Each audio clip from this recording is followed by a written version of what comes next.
lost, knuckles in the hall, broken badge on my chest, I'm still standing tall. One more step and the roof goes red. You want my name here with your chest, hands on the chain and the whole place shake. We don't bow low, we don't pray. Steelchair riot, Steelchair riot.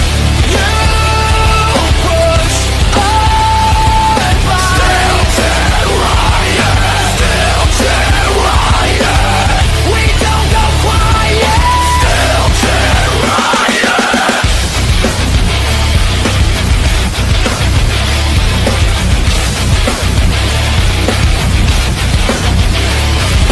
Trash on the floor, boots in the foam, old wounds wake up when I hear that tone. You talk too slick like you own this pain, but I know that look, I know that flame. One more step and the roof goes red. You want my neck here with your chest, hands on the chain and the whole place shake. We don't bow low, we don't fight. Steelchair riot, Steelchair riot. You push, I fight. Steelchair riot, Steelchair riot. We don't go quiet. Steelchair riot. Cold concrete, grit teeth in the dark. I lost my calm, but I kept the spark. Say my name now, watch it split the air. I came for the war, yeah, I came prepared. Steelchair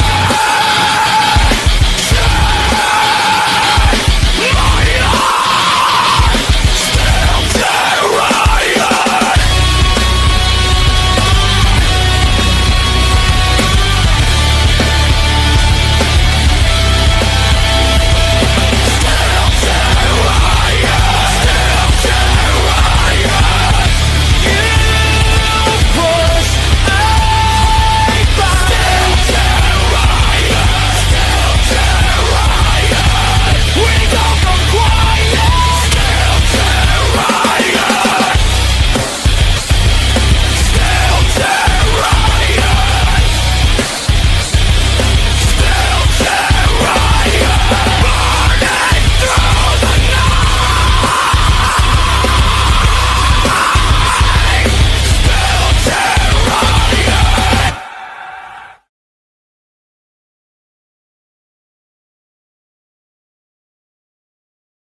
Hello, everybody. Welcome back to the weekly Steelchair, where it's just me. Is it the king of wrestling media, or is it something else within wrestling media?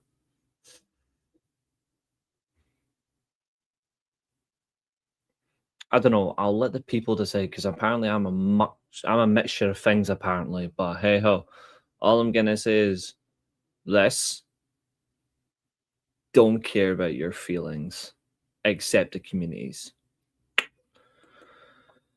There you go.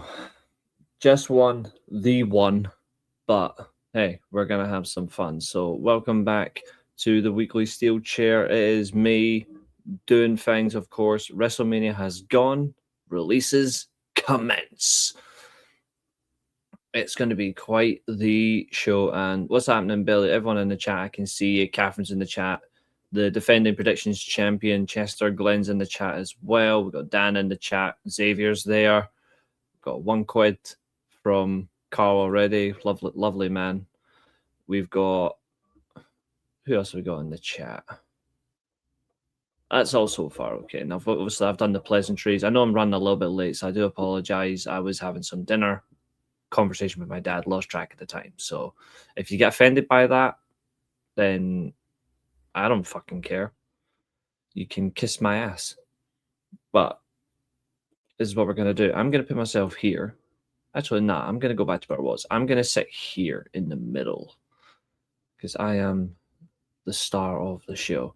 Roy Sheen in the chat as well. What's happening? These discussions are going to be amazing. Yeah, there's a lot to get through. Hello all, currently smashing a wardrobe up. Hope it helps with annoyance to some of the releases, but not why it's 6. They were shite. I mean, I told everybody that this was going to happen before it happened. This is not going to be a me bragging show. I'm just going to tell you that from the names that got released, instead of going to Frightingful, instead of all that, just remember that I said the Wyatt exits and the motorcycle machine guns would happen before anybody else. Let me just put that out there. And if the other two names that could happen, again, it'll be me before everybody else. But we'll see if those happen too. Again, this is not a fill in the ego show. This is an informative show. So grab a drink, sit back, relax, ask as many questions as you want. I'll do my best to get through what I can. Lipsticks and Lariats is tomorrow as well, 8 o'clock UK time. So I know Catherine's ready. I know Nikki's going to have a blast as well. So we're going to see how the ladies do tomorrow. I think it's going to be a great show. It always is between the ladies because they have fun. And we're going to do our best as well tonight. Of course, Josiah's working. So we're going to see how things go there. But we're certainly going to see that. Josiah's working at Wembley. He was working the Southampton-Manchester City game. So he might pop in. He might not. We'll see. If he doesn't, that's okay because it's just me on screen. I feel bad for Zoe Stark's getting the news while she was injured. I'm going to correct this. Zoe Stark actually was cleared to return as of yesterday.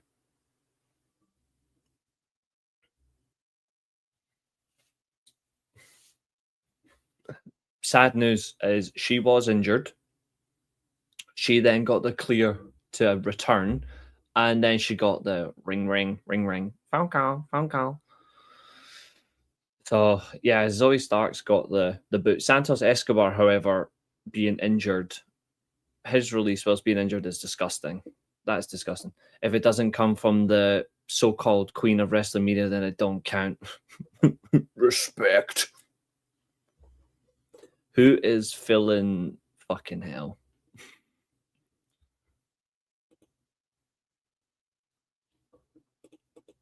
Oh no, Catherine's got to have her moments. Is there more releases coming today or tomorrow? I think you're going to see a couple maybe today, and then the rest on Monday. We're up to 22 releases. Now, I do have all the names, so we're going to go through them one by one, but we're going to go through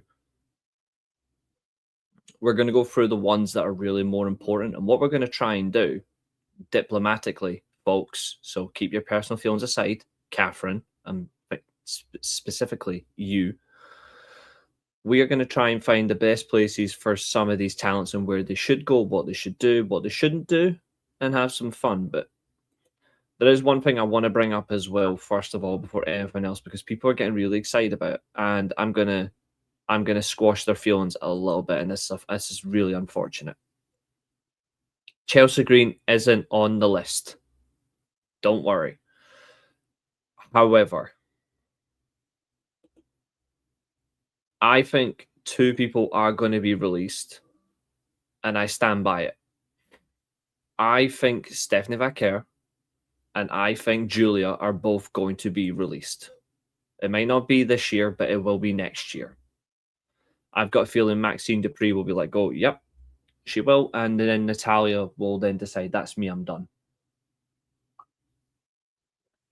That will send her over the edge. Now, one thing I want to bring up, because it was seen yesterday, so I'm going to make this clear. Lucha Underground.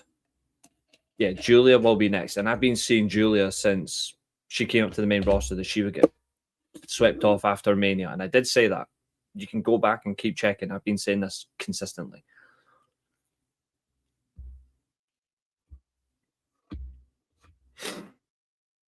Otis and Tozawa, yep. Agree with Julia, yep, absolutely. Lucha Underground. People are excited about the potential that Lucha Underground is going to return. I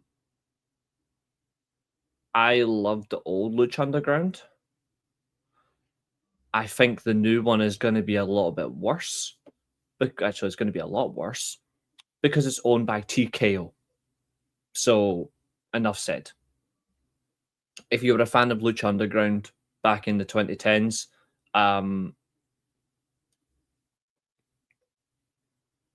be careful. Of course, speaking of destruction, Grayson Waller, yep. Speaking of destruction, it's only appropriate that I'm wearing this type of shirt for a show about releases.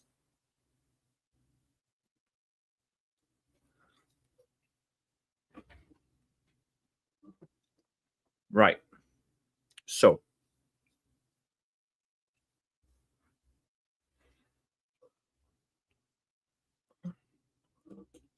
we slander Grayson Waller. He's got no talent and he drinks out of shoes.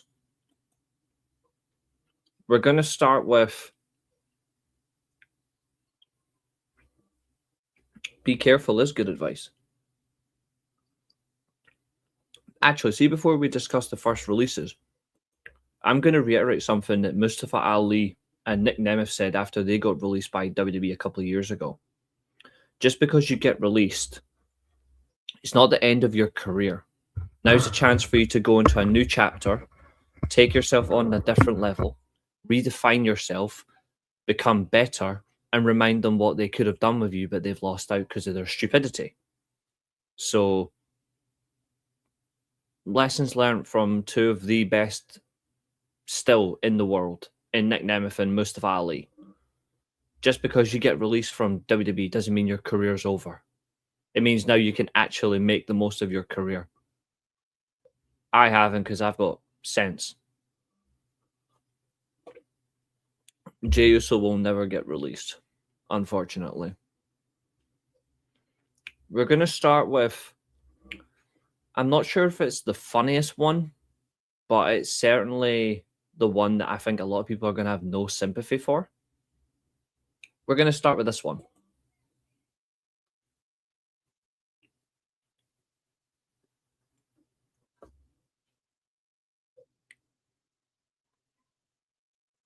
We're going to start with Aleister Black and Zelina Vega.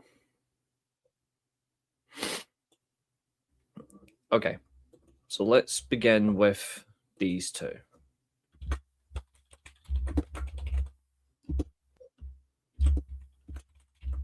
Now, of course, this is where it gets more interesting. Do you think it's what WWE do and make you think it's... Yeah, WWE literally brainwash people into thinking that they are the greatest of all time. They are not. They are not the greatest wrestling promotion of all time. They just have a name. That's all. If you've done a shoey, then I've got no respect for you. Sorry. Even if it's culturally, just no. I just think it's absolutely disgusting. Because you never know what's been in those shoes. Guaranteed they're not clean.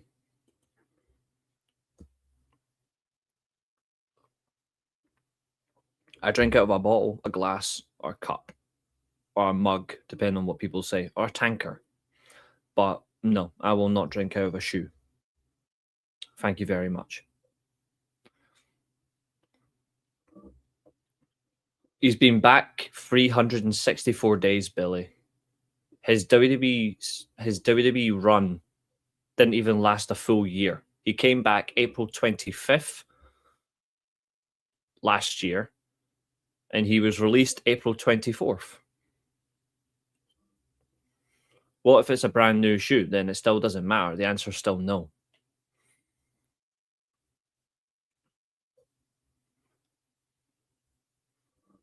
Yes, it's unhygienic, exactly. I think they retire and focus on their skill, try and make it on the indies. Zelina Vega can just stick to Twitch. She's done. Aleister Black, I don't care. But we're going to start with Zelina Vega, though, because Zelina Vega's release is actually the worst out of the two. And I'm going to explain why. So this is someone who actually was over with the crowd. Somebody who actually got themselves over. Somebody who allowed the fans to have someone to get behind and cheer. Somebody who connected with the audience. Because again, connection is important. And she was also courteous in terms of her approach with talent and fans culturally. Zelina's also very welcoming through her Twitch and her gaming content. So she was bringing that cultural side into wrestling as well. If you look at it, she did gaming entrances. She did promos and character work based on characters from video games. She was doing that. So that allowed video game fans to feel like they could belong somewhere. Again, that's really important. So we know that Zelina was rewarded with the US title. Not even like a year ago. So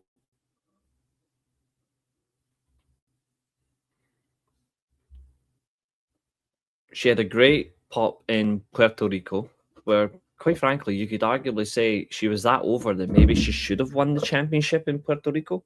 She didn't, but of course, that's creative decisions. That's fine. But she was built up to be, okay, are we going to see her win?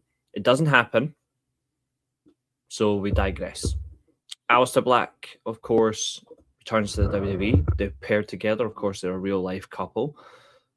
It's not a bad thing to pair couples together from terms of a chemistry perspective, because then you can build off your fans naturally. You've got the Dutch fans, and you've got the Latino exchange as well. Zelina's coming in as a veteran. She's coming in from old TNA, where she was a Knockouts Tag Team Champion. She was actually really good in the ring, but ever since she went to WWE, they've not allowed her to work a lot. Therefore, her ability declined, and that does happen when you don't get to work a lot in the ring. You decline, and she was put into the comedic routine that doesn't match her. Like, if you remember, she had the nonsense a couple of years ago with Hornswoggle. That's detriment on its own. When you're paired with Hornswoggle, that's it. Like, there's nothing you can do at that point, and that includes Fit Finlay before anyone cries. That was a death sentence as well. So, Zelina's release is worse because she doesn't even get to digest the release because of a certain Muppet within the media world. I get it, it's his job, but here's an idea. See if it's your job. You know you don't have to broadcast straight away. Look at Body Slam Net. They don't broadcast things immediately. Whereas this person, who can't even beat Brian Alvarez in the wrestling ring, decides to announce, okay, this person's being released from WWE, which then provokes an absolute outrage on her Twitch channel, which, not going to lie, I thought was funny that she called him out for it. But talent aren't able to digest the release because already it's being reported by wrestling media, and I get it, that's what they're paid to do. But here's the funny thing: see all your little subscribers, see all the ones that you've brainwashed to tell them, oh, the Wrestling Observer, oh, don't subscribe to them because that's the only way you're going to get your reports. Explain why you're charging people to. Explain why you've got to charge them to read your media first. Oh, XYZ is being released, but please go and please hit subscribe so you can read the report through Fightful.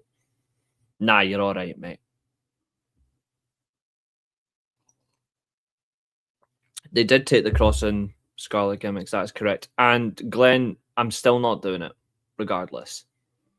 LR back, good to see it. Yeah, he's got a Napoleon syndrome. No, he's got Napoleon Steel from the Steelchair syndrome.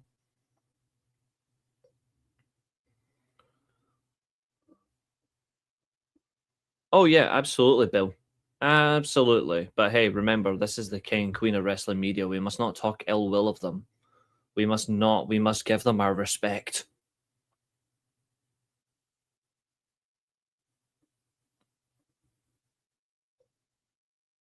Nah. So Zelina Vega, of course, has now been released. She was in WWE for well over 10 years.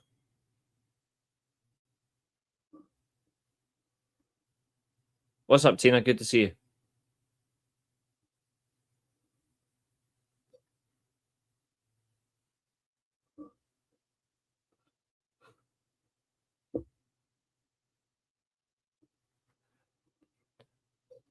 Mayo, why don't you further elaborate your question, then I'll make a decision.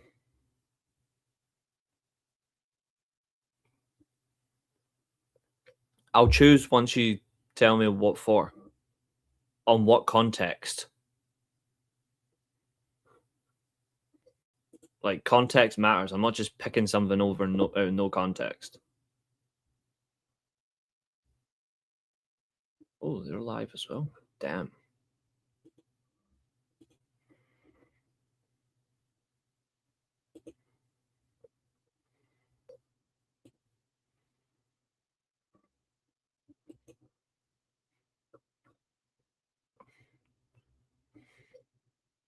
Oh, he's asking me to choose between two people, but I want to know contextually why he wants me to pick before I do anything. A game called Brawl Stars. I don't play that game. Never even heard of it. Sorry. Okay. Anyway, back to what really matters. I'm alright, Tina. How are you doing?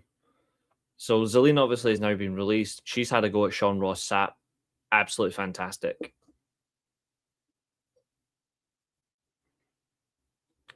I'm alright, thank you. I've got no time. I've got no time to look up a game on Google. I've got a job to do. What was the point of Black beating Orton then? Plain and simple. None. If you're on the cut list, you should just be getting put to Jobberville. Don't burn bridges in pro wrestling. Yeah, that's a big lesson for Stephanie Vaquer. This is the job I've got to do. I've got to report this. Black was meant to face Randy at Mania, but all got changed. It's because they realised that Aleister Black is absolutely shit. There are those defending Trill. Of course they are. Because they think he's the be-all and end-all when genuinely he sucks. But again, I digress. Aleister Black, of course, is less than a year back in the Federation. 6 months long-winded feud with Damian Priest that frankly nobody cares about, nobody wants. I'm not searching the game, I'm busy. I'm sorry, but I'm busy. Yo, what's up, Juggalo? How you doing, buddy?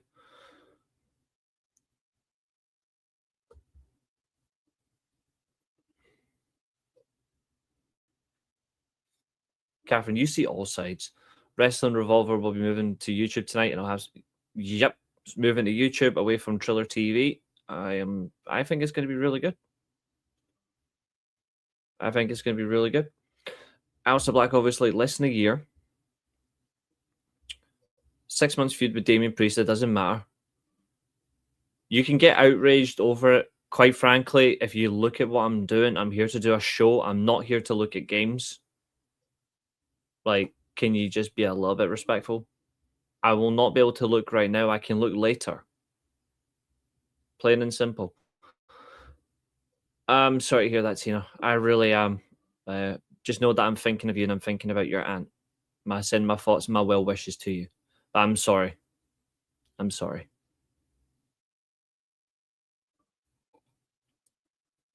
Thinking critically is important. Unfortunately, those on social media do not. Catherine sees all sides of Andrade. She sees lots of things. All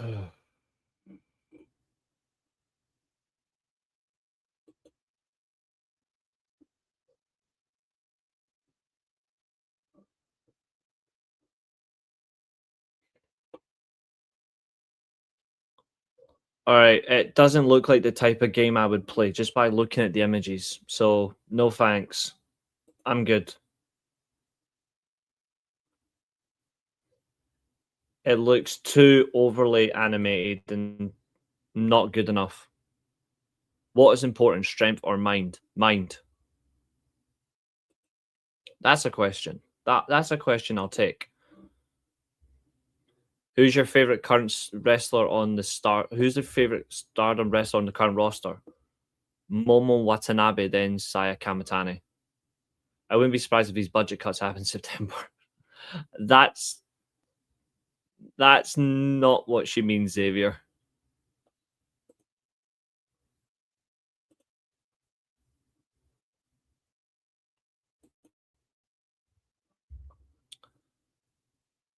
A 6-month feud that frankly nobody really cared about.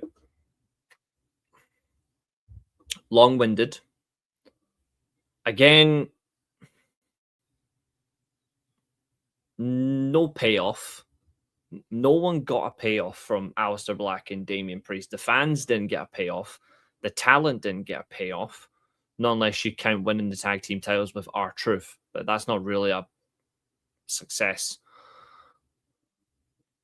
Whereas the other gets paired with his partner and ends up in mediocrity and catering. And then constantly in the back shot from Randy Orton promos.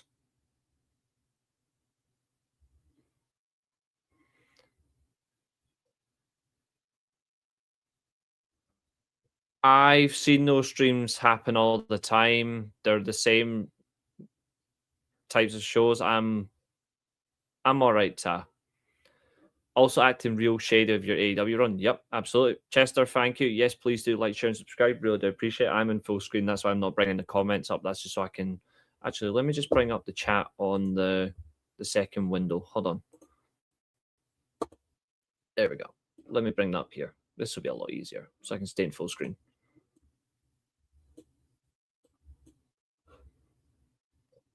There we go.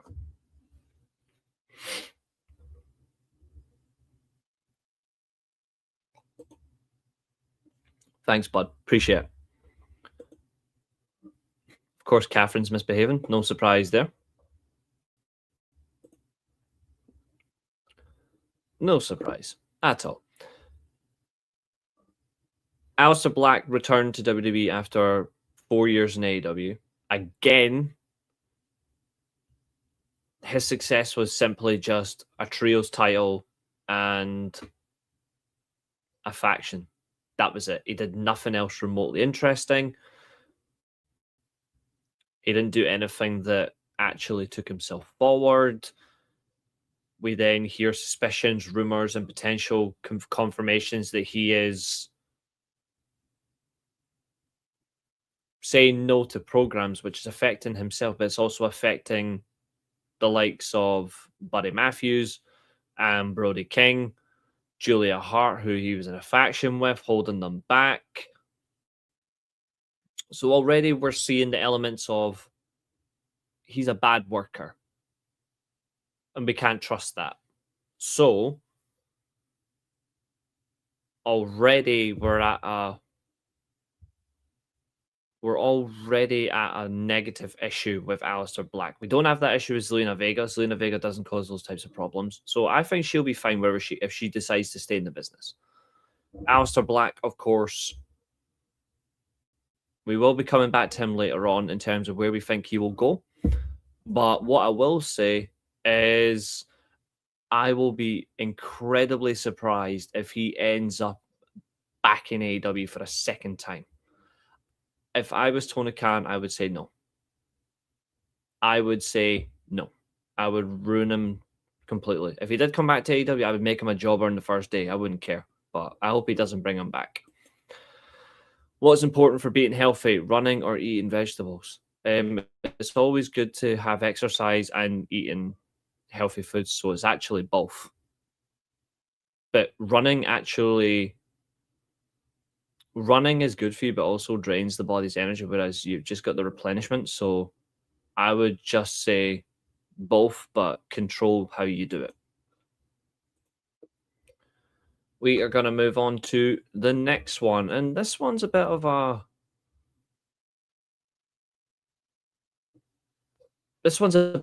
proud one.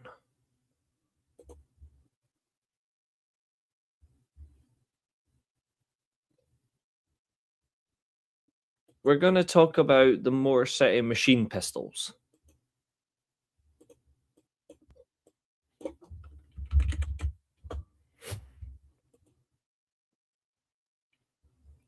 Again, I've said hydration is essential. Absolutely. Again, I've said it before. When it comes to tag teams,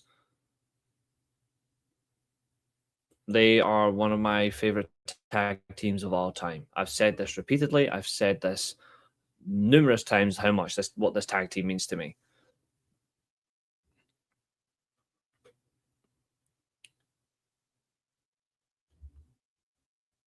Reality beckons, reality favors, and reality shows. In terms of ability, in terms of work rate, and in terms of experience, there is no better tag team in wrestling than these two. There isn't. And if anyone's going to say the Bucks, feel free, but the Bucks are second. Who is your favorite wrestler from Pro Wrestling Noah? Ozawa and Naito, but I really like Yun Maswaka. Rank these three ground types best to worst. The best is Rhydon. Then it's Doug Trio, then Marowak. FTR are great. Nobody said they were smart. No, they're smart. Everyone makes a dumb decision in their lives. Katherine, you're smart, but you make a dumb decision once in a while. You like Austin Theory. This is just mental for me. They were there to learn producing, then they go. I think they've realized as well that you can learn producing and all that, but I think they've realized that the actual in-ring career for them still matters the most. You actually look at it, they're not actually that old.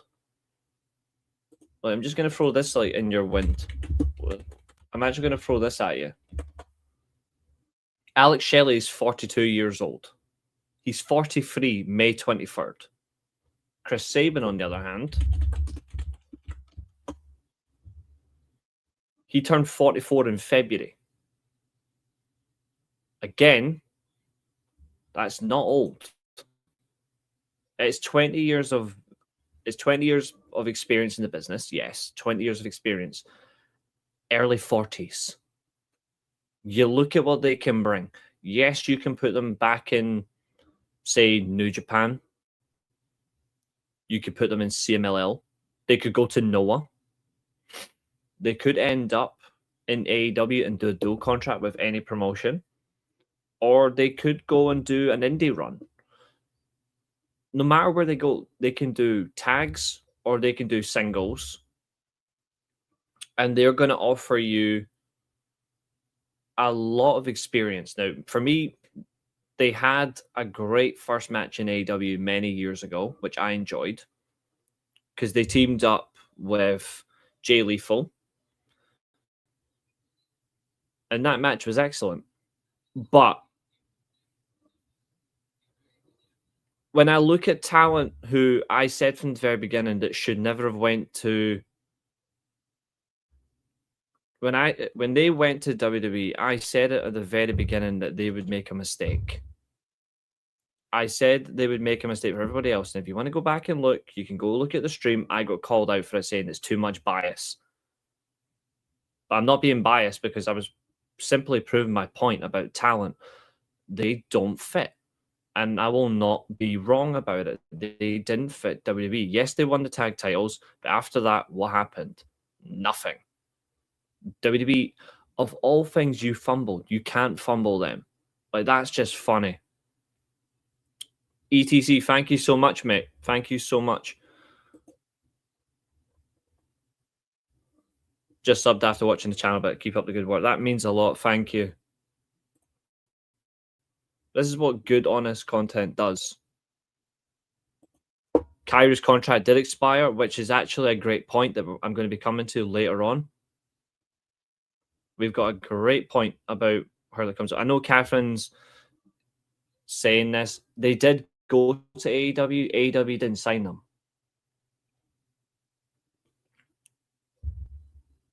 Just remember that AEW did not sign them. And there were no reports that AEW offered them a contract. We've got to remember that. That's really important. If you've got any questions, put them in. I will star them, and then I will bring them up throughout. Motorcycle Machine Guns, of course, as I've said, early 40s. You can put them in a dual contract situation or in any promotion in the world. It's completely fine. I wouldn't mind the Guns in Noah. Like, when I'm looking at promotions, like I've listed quite a few already, I wouldn't mind them. Actually, I wouldn't mind them. Go to Rev Pro. I wouldn't mind them against Young Guns. Yep, White Raven squad. Yeah. The only thing is, though, is there's no Kushida. Thanks, Roisin. I look at it as a whole, and I'm thinking what they can and can't do, and that for me is the right call. Thank you so much, Mel. Thank you. I take it from a smart perspective. I would still put them in. I still think for Motorcycle Machine Guns, I would still go to AEW. I look at right now, there's other tag team divisions across the world that are pretty much cemented, that have areas to improve, but we've all said it recently, and we can't all of a sudden backtrack. AEW needs fresh tag teams. Top of the card, it's consistently FTR and the Bucks. I'm sorry, as a tag team wrestling fan, I'm getting bored of this. That's exactly what I said, Temple. I said at the very start, I said the Wyatt exits would be the doomed from the very beginning, and I got called out for it, and Abel can back me up here. Abel can back me up. I said the minute that group was even in rumors, that would fail. Thanks, Perry. We try to be authentic as best we can. Who's important, Ronaldo or Messi? It depends on how you factor it. I'm a Manchester United fan. I'm always going to say Ronaldo, but I appreciate what Messi's brought to the game. I'm going to say Ronaldo regardless, just because of the impact he had on me as a football fan. So I'm going to say Ronaldo.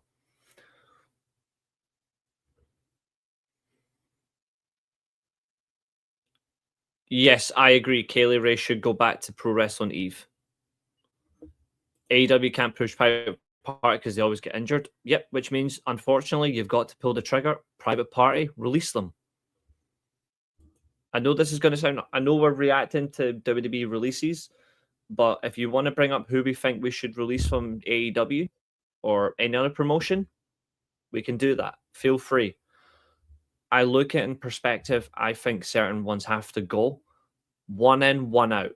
If Private Party were to leave, bring in the Guns. That's fine. It's already refreshing the division. Build new talents. Build new tag teams.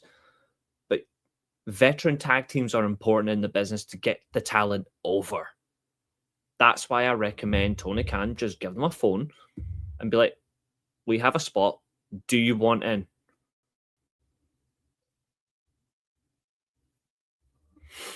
I'll start that one because that's a good question. I'll come back to that. I will come back to that one. That's a good one. So that's the Guns. Oh boy. Now, sadly, Catherine would like this one to be released. Catherine would pay big money to have this one released, but that's not going to happen. But who we are going to talk about is her. No, AEW needs to let Daniel Garcia go as well. We're going to talk about Kairi Sane, and this one really is unfortunate. This one is really horrible. Again, incredible talent. One of my all-time favorite women's wrestlers. I've never really seen her have a bad match. And I say that truthfully, up until the last year, where she was having bad matches because the talent she was working with can't keep up.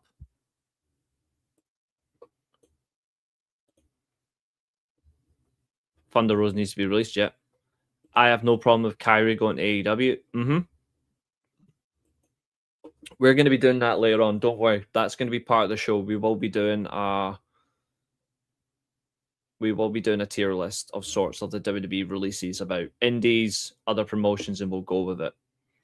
Kyrie will go back to Japan because she gets homesick. Kyrie, I think, is going to surprise people. AEW have young talent, they just can't stay healthy. Private Party, yeah, because they don't work properly. Nope, she's too fast. Yep. There's already a method for Kyrie Sane, and what I'm thinking is plain and simple. There's a big pay-per-view coming up in a month's time. There's a certain women's wrestler that's not yet returned to the American scene in a wrestling ring. And she had a phenomenal match with her for the IWGP Women's Championship. I want to see a double or nothing. I want to see Mercedes Moné versus Kyrie Sane. I don't care about story. I don't care about, oh, yes, one and done, get it over with. I want to see that match because it's two world-class wrestlers just re-emerging with each other and just getting back in the ring. What a great way to redefine yourself, a great way to call it back, a great way to enjoy yourself, and just, for God forbid, just fucking have a laugh. Give them 20, 25 minutes. Katherine won't like it because it's 25 minutes too long for the ladies, but go for it. And I think they should. And I think this is the good way because the one thing that really has to happen, and I think a lot of people are going to agree, Joshi needs reinvented. We need to re-emerge Joshi. And you get Kyrie Sane back to her best, that's one domino fallen. That's one domino on the breadboard that's already there. So then you move forward.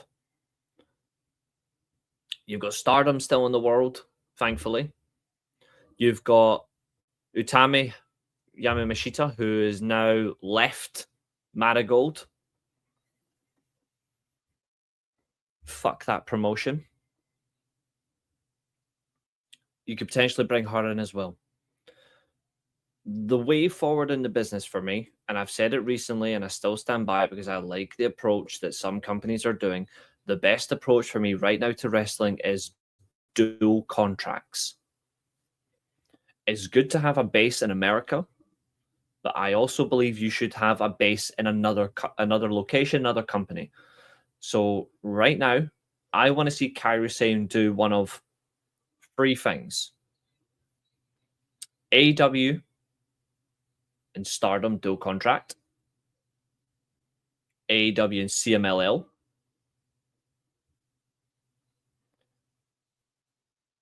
Or AEW on its own. I look at it strongly, and that's what I want to see. I think overall, great. To be fair, I wouldn't mind her going and trying back in New Japan as well. I wouldn't mind a reunitement with Mayu Iwatani. I wouldn't mind all sorts of things. But when I'm looking at it from a logical perspective, she's got 3 avenues and she's got nothing to hold her back. She has no problem. I would genuinely, if I want her to be re-signed with a company by the end of next week. I want her to be re-signed by someone pronto. Get her in, get her back in the ring, and just remind the Muppets that got rid of her what they're missing out on. Here's a fact. Kyrie Sane, fully fit, no injury concerns, regularly working, is in the top 5 of professional wrestling for a woman. You could arguably say she's top 5 in the world regardless of gender. That's how good Kairi Sane is. So God forbid, fucking get her in and use her. Marigold is losing money. I don't see them being around for the long term. Well, all I'm going to say is to this one, and with all due respect, there's only one sound that I believe is appropriate when it comes to the future of Marigold. Now, where is it? Ah, this one.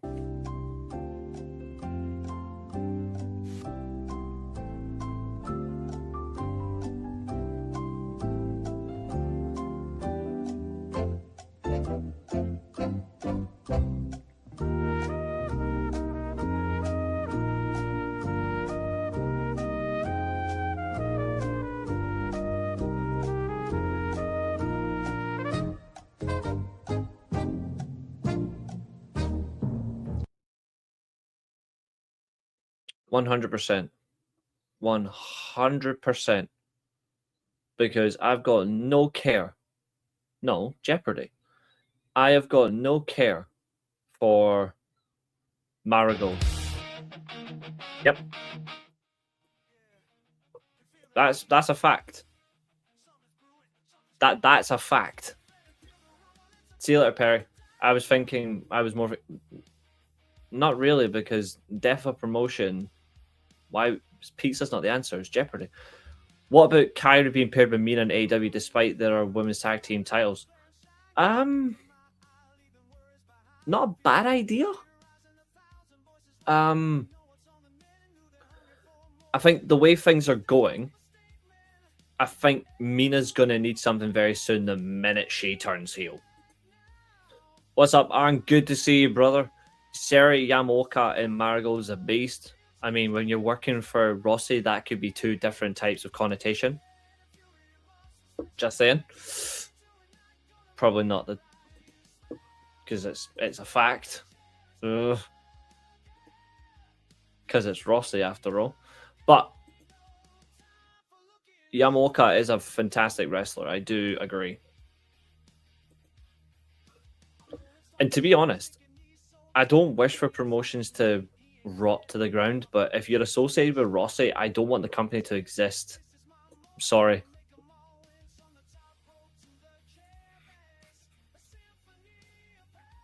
If you escape from Rossi, then you can stay.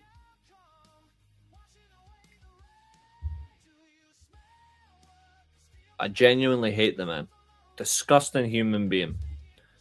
Kairi Sane as well, going back to our multi-time world champion, multi-time tag champion. Yeah, look, he's going to do well. Whoever picked Mascaro Dorada in the predictions, well done. He did get the result. I've not updated the spreadsheet yet, but I will, don't worry. So far, we're having a fantastic predictions run already. I'm just not going to update the spreadsheet until after the Stardom show.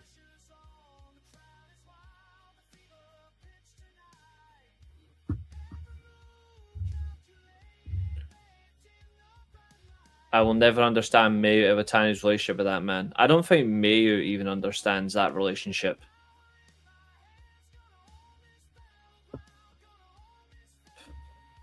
I don't think it's all there, if you know what I mean.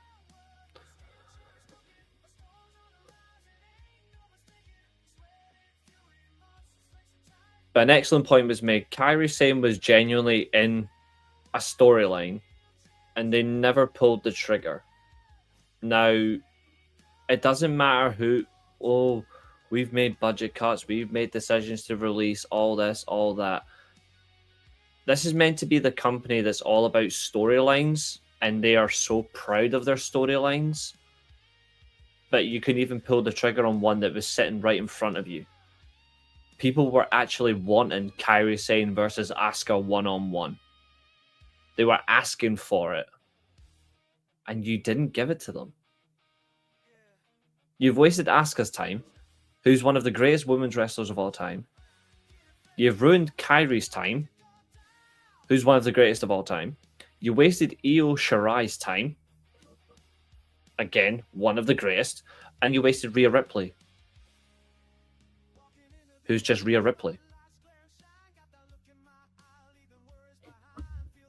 Like, Thanks very much for fucking ruining it.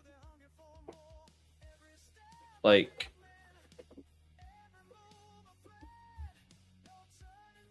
it's just funny that this is what they've done. And no, they didn't, Abu. They didn't. They should have done, but they didn't. If I was booking, I'd have Asuka beat Liv, Kairi wins Money in the Bank, and Kairi cash in on Asuka. Kairi just loses it and she's crowned. Not a bad idea. Billy was expecting you to add Charlotte's name into that list. Nah, I've got better things to do than talk about someone with no talent. Kairi spent most of her WWE run as a heel, which makes no sense. No, of course, because Kairi's a natural babyface. When you look at wrestlers who are believable as a heel or babyface, Kairi Sane is not believable as a heel. Like, she's not believable. If you actually look at it, when you think Kairi Sane, I don't think heel at all. I think babyface. Like, she's got, in my opinion, and people can disagree with this, that's okay.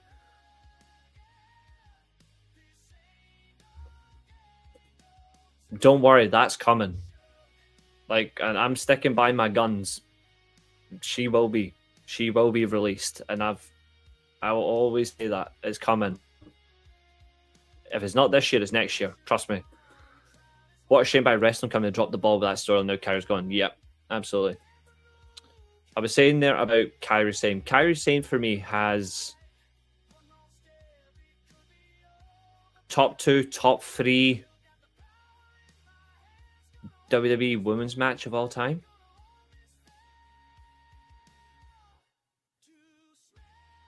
Yeah.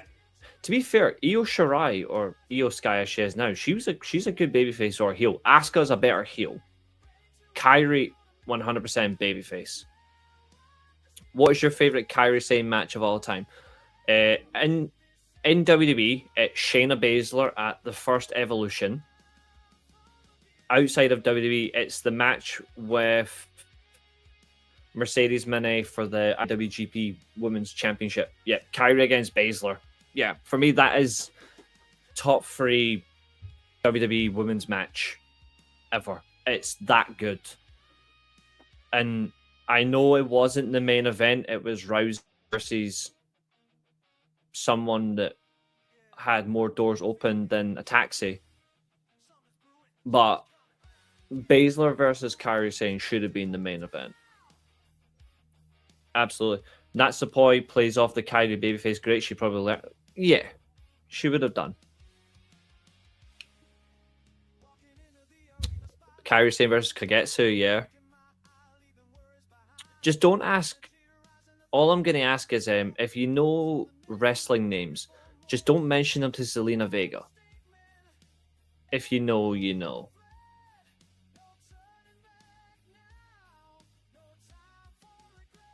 That's all I'm going to say. But like I said, we will be doing a tier list later on. We will be coming back to these. So we will do our best. Or we'll just say this person goes there. We'll figure it out. It's going to be a lot harder, but I'll need to get them in and work with it. We've been live 54 minutes, so let's carry on. Up next.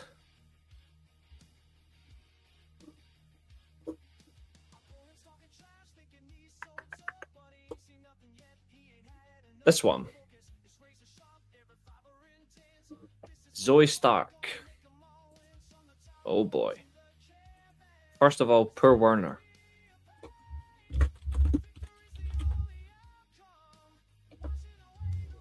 This one is both a shame and awkward at the same time. I must say, WWE is xenophobic when it comes to Asian wrestlers. They work the hardest but don't get rewarded. Absolutely.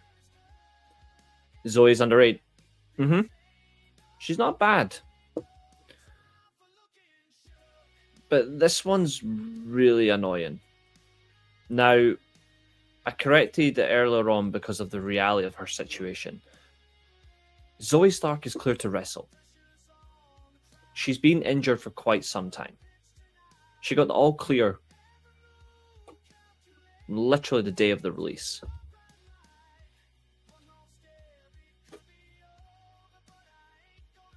The last time people saw her, she did a springboard, boom, injured, gone.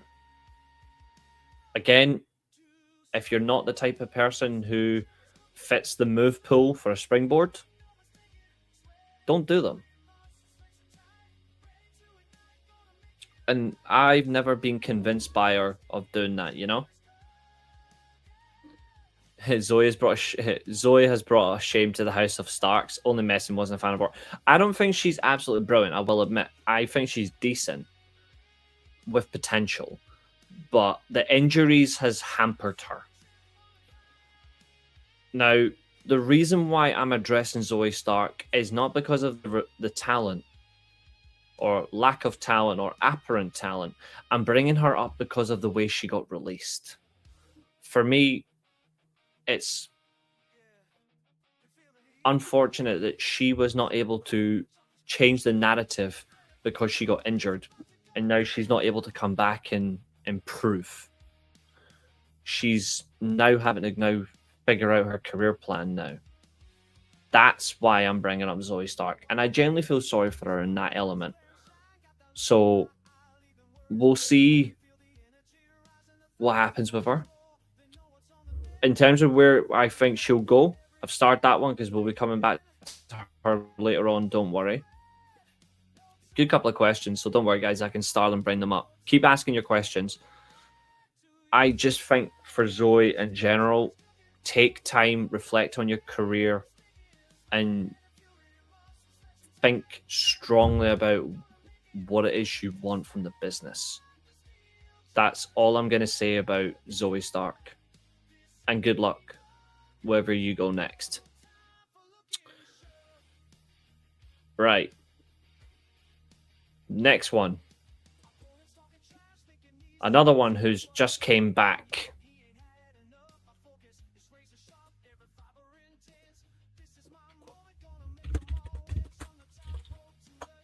He's just came back and now he's released again. Santos Escobar. I guess I really did sell my car.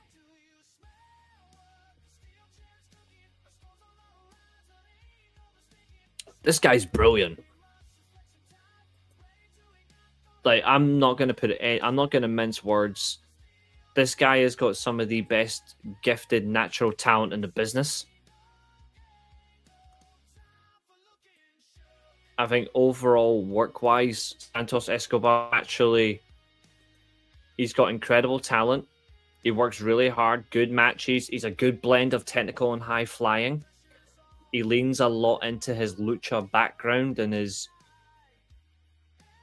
heritage in the Latino world. I think that's great. He doesn't overdo it. He doesn't compensate his lucha background for the sake of the talent. But the minute he turned heel, which was what should have happened, when they turned him heel a couple of years ago before he got released the first time, this was the Santos we needed. Santos as a heel is excellent. He is a believable babyface. He is. But as a heel,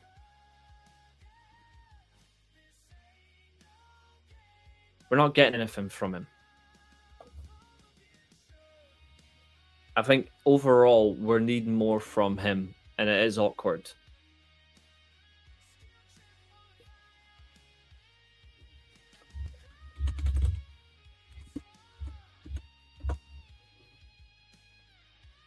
Now, Arn, you're talking about his age.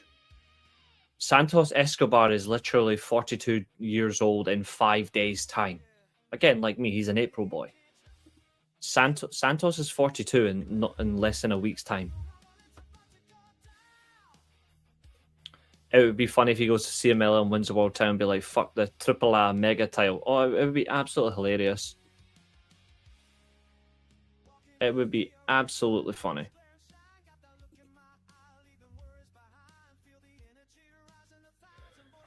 Obviously, Santos reformed the LWO in WWE, and that was bad for him. That did not work. I look at who he assembled himself with, and to be fair, Angel Garza, Humberto, they weren't doing anything around him either. I think they were all stagnating.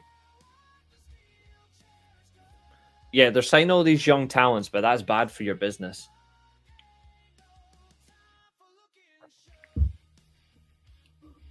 It's bad for your business, by the way. If you're only recruiting younger talent, like, you need to have veterans there that actually know what they're doing. If you don't sign veterans, those talent can't learn. And then that's it. You're fucked. That's why I like a company that's got a perfect young and older talent, and they're not over diluting themselves. You know what I mean? Like, it's got to work. Otherwise, what's the point? So that's something I don't like about just signing younger talent. I am as well. Angel Garza, he has talent, but he again doesn't work in WWE. Humberto, he is just crap. I'm surprised. Josh Briggs as well. How the hell he survived, I've got no idea. Cruz del Toro, yes, he'll be gone as well. All three of them will be gone. 100%. Santos, I'm going to make it short and sweet for him. Please go to CMLL. That's it. Enough said. Go to CMLL and just tear shit up in Arena Mexico with Mystico. Work with Mystico every single week. I don't care. Just do it.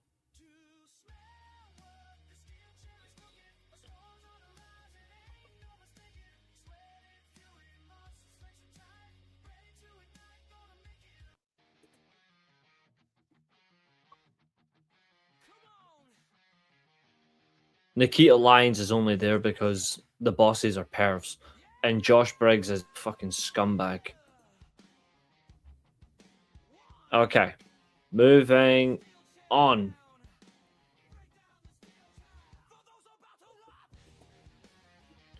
To this lot.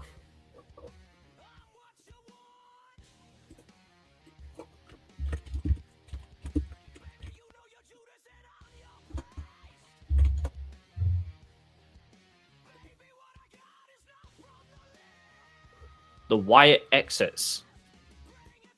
Nikki Cross, Bo Dallas, Samuel Shaw, Joe Gacy, and Eric Rowan. I said it once. I've said it so many times, and it's fantastic that Billy's in the chat, because now Billy can say to me once and for all, you were right. Not I'm saying Billy's right. Billy can finally say to me that I was right. I told Billy that's going to happen. And respectfully, this is going to sound cruel, but it's a fact. This faction was fucked the minute, sadly, that certain Mr. Rotunda passed away. No Bray Wyatt, no faction. This faction is 6 feet under.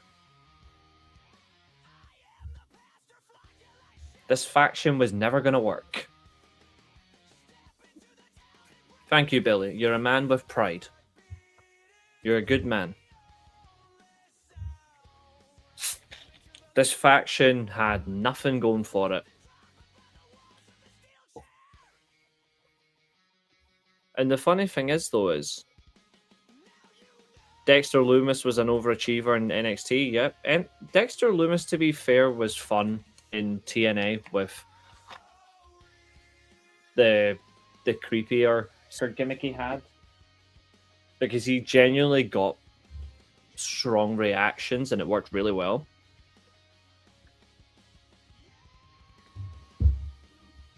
I think his work with Indy Hartwell was the best he's done in NXT WWE, if I'm being really honest. I think that is where his work lied. I don't think we need anything else. Like, I think that worked for him. I think they were actually a good pair together. The faction couldn't get the ground running because nobody cared. And the minute it became a tribute gimmick, tribute faction, you've already set them up to fail. Like, give them a chance to be their own thing. This should never have been a tribute to Bray Wyatt gimmick. This should never have been a way to try and reestablish Bo Dallas. He should have been on his own.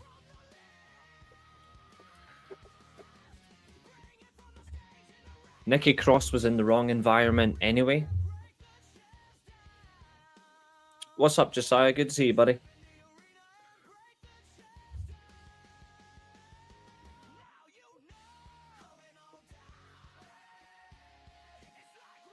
You can't let talent get stuck in a unnatural environment that destroys their confidence. Oh yeah, absolutely. The crazy type gimmick was fantastic. Hopefully not AEW.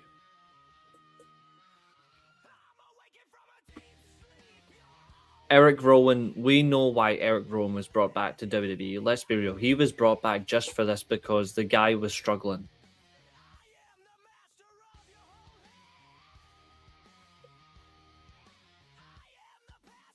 Supernatural gimmicks are hard to go over. That's why evil is fucked in WWE.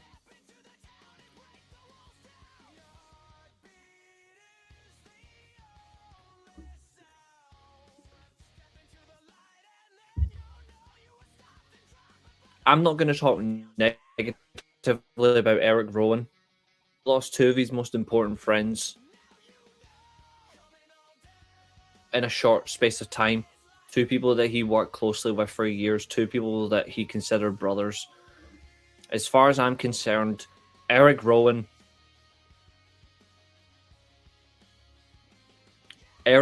for me should have been given a contract for life. I know that's going to sound harsh because you're just rewarding people for the sake of it, but for me, Eric Rowan should have.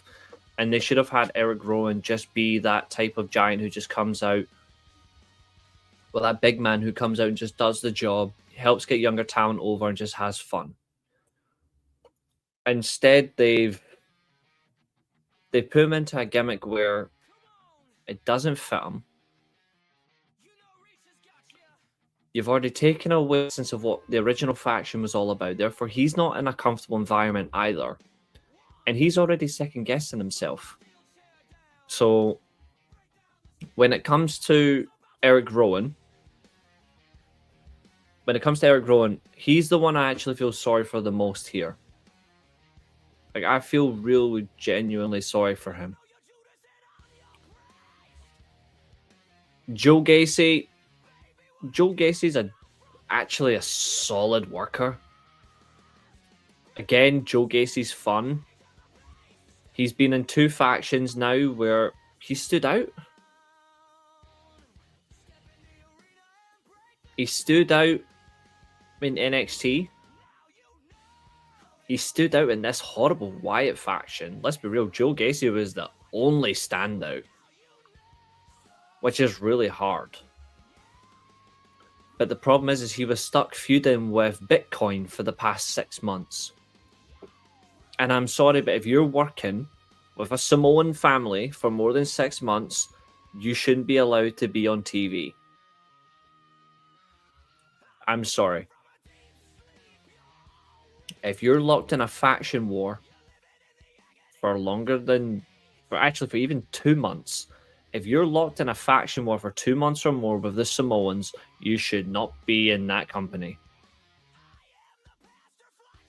Or any company for that bad, because the Samoans just damage everything they touch.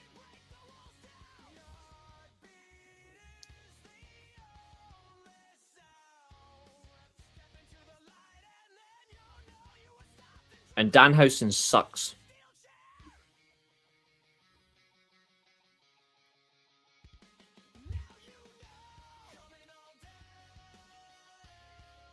I think Joe Gacy can go anywhere and I'd be fine with it.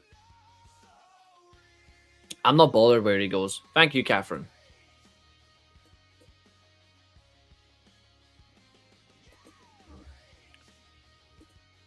Danhausen can't wrestle, bud. I've seen Danhausen wrestle and I would rather watch paint dry. The reason why he makes sense in WWE is because of his comedic shit. That's it. He's still not good. I can see him going back to GCW.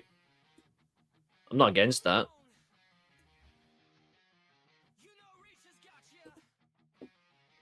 Well, good. You can accept it. Joe Gacy's the House of Torture. What are you trying to do to me? Oh, thanks, Abu. Look at you guys with your little contributions. You're so sweet.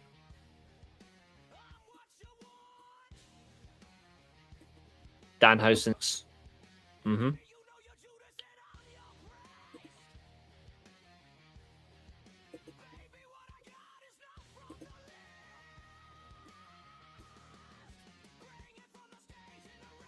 Billy's gonna for all the Danhausen comments. So does Diesel. Everybody knows that Diesel sucks. That's not a flex, dude. Even you know that's not a flex.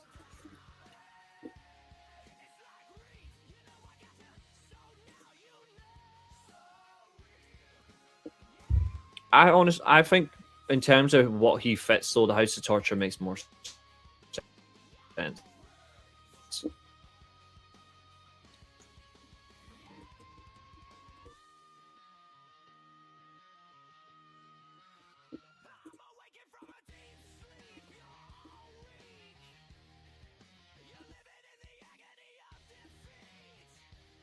Right. What am I looking for?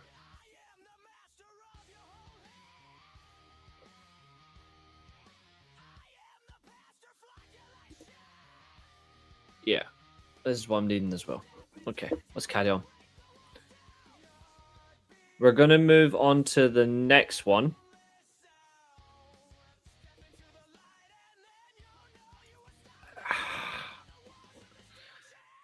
This is a bit of a strange one.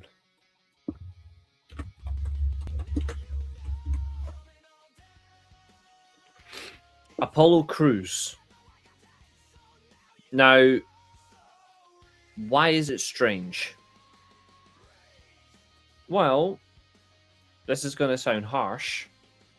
I forgot he was there.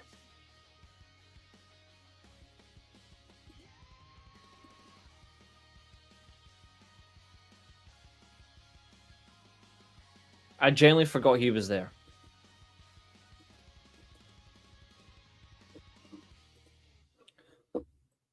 But he's actually not that bad in the ring, Apollo Crews. Athletically, he's incredible physical shape.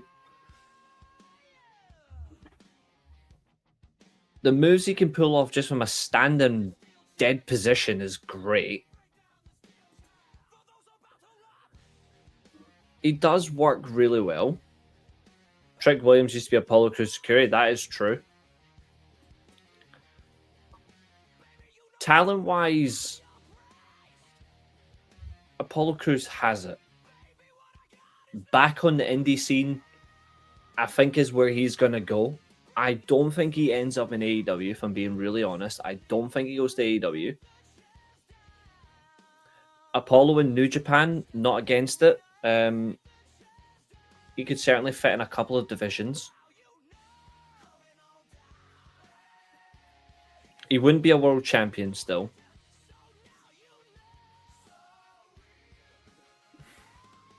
But there's places where he can go. I actually think now is the right time for him to just go and be...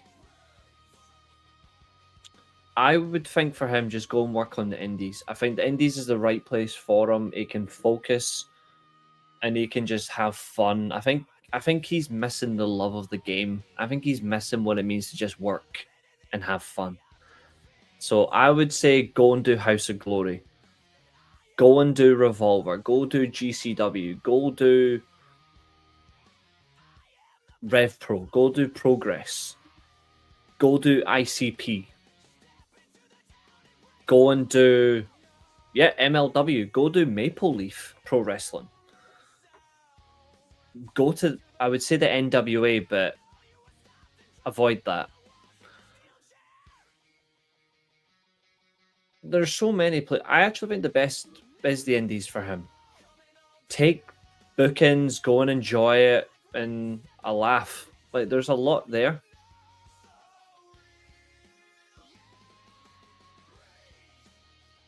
Catherine, that's a good one. Convinced that Akira Tozawa is still there because he pretends he can't speak English and no one in management knows Japanese. He's very smart, Akira Tozawa. Unfortunately, I don't like his crappy comedic gimmick, though. Apollo Crews is the one that I do think should go to the Indies. I think the Indies is the best place for him. There's a lot to offer. And he could certainly do well with talent, for sure. Like, he could really, really work. It's the best choice for him. And Billy, I do agree, like, he's not one of those... He's not like an amazing promo, but work-wise, he will outperform practically anybody you put him in the ring with. Not everyone, but near enough everyone. Okay, to avoid allegations, up next.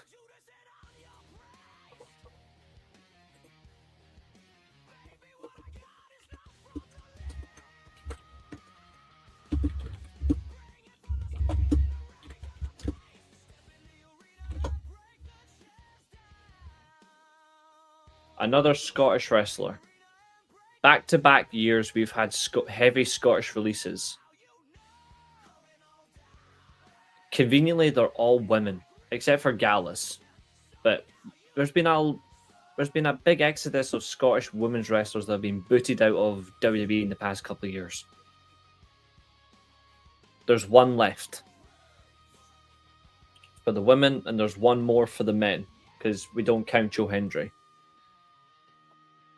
In life in general, we don't count him. Akira Tozawa is the new Funaki.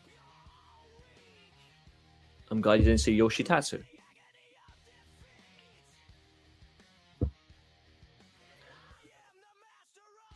This one is really awkward because this is another one who didn't get a storyline payoff. What I mean is, we've had Chelsea Green grinding on the AAA and the WWE the circuit for a while with the Secret Service. Piper Niven's been injured, so we don't know what's happening with Piper Niven. Who knows? We might see Doudrop back on the indie scene.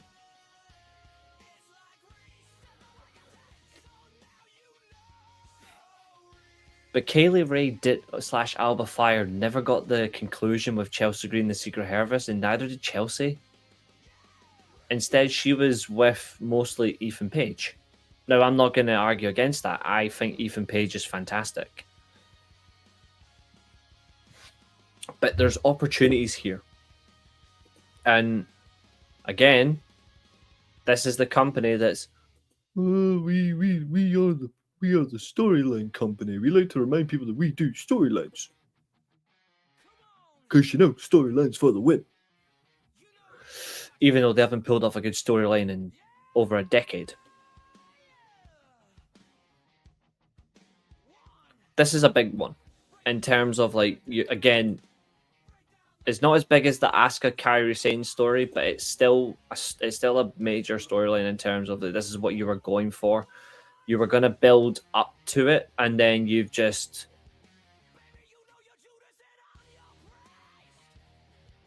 killed it. So I just think it's really embarrassing.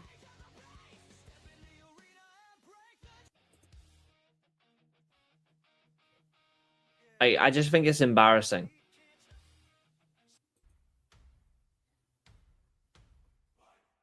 And again, it's not biased because it's Scottish wrestlers that are being released, but this is another one. Like, it's another Scottish wrestler. They are getting rid of all of them, but they're keeping English wrestlers that are not good enough anymore.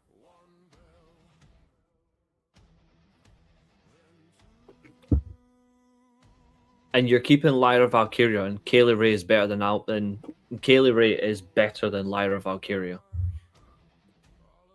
Piper Niven might retire from wrestling. There were talks about that due to injury. I did hear about that. If she does, then I wouldn't be against it. She's had a lot of bad injuries. Yes, I want her to go back to Pro Wrestling Eve. I think they're going to try. They did post about her today when she did the Ford Transit van from Glasgow to London. They posted the whole thing. I think they're going to try. I think they'll use their connections to get a hold of her and say, look, we want you back. Charlie is already commented on her post. So I think you're going to see Charlie versus Kaylee Ray in Pro Wrestling Eve as well. I'm all good with that. I think you're going to see Jamie Hayter versus Kaylee Ray. I think you'll see Session Moff Martina. I think you might see Riho. There's a lot of good matches before she decides, do I want to go back to the UK? Maybe not. The US. I think now's a good time where she can go and do the British indie scene and just conquer it. Easy. She can go do Rev Pro, Progress, ICP. There's good options here. I would say go for it, and then maybe go back, maybe go to Japan after that. Let her redefine herself, because again, in terms of women's wrestlers, she's one of the best from my country. She is one of the best from Scotland overall. She probably is the best Scottish women's wrestler, depending on who you factor in. But in general, this is a shock, and I don't know if we'll see her reunite with Eilidh Dawn, but if we do, I'm not against that either. Just hopefully not on Ring of Honor. That's all I'm going to say. Stardom, I think she would suit Stardom from her striking ability. In terms of Kaylee Ray as a striker, she would certainly kick the living shit out of some of those wrestlers. Like, for example, the one I want to see is Kaylee Ray versus Momo. But I would like to see her versus Maki Ito. Natsupoi isn't a bad shout. Seiya Kamitani, I wouldn't be against that either. Rinu Yamashita. There's options there. Again, we'll see what she does, but just let her go and be free and get your ass out of there. Now, potentials. I've put two names who I think are going to get released. Before we get back to some of the remaining names on the release list, I have two names that I think are going to be released. So we're going to start with number one. And I've been saying it before everybody else did.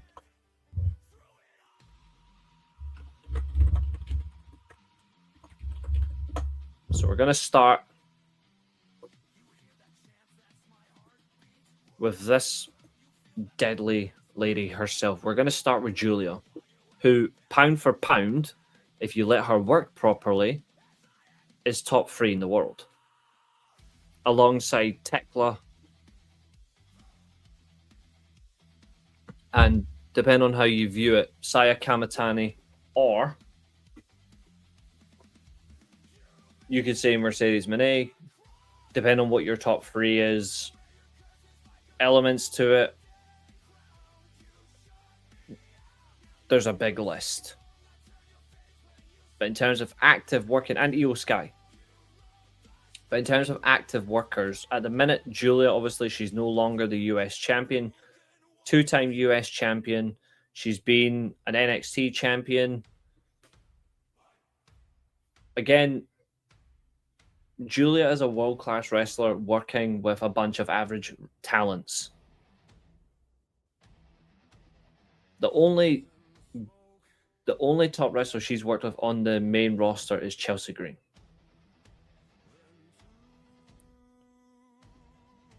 In terms of the SmackDown brand. A major letdown. This is somebody who I think is fantastic. I've always been a fan of Julia. I like her hard-hitting, aggressive style.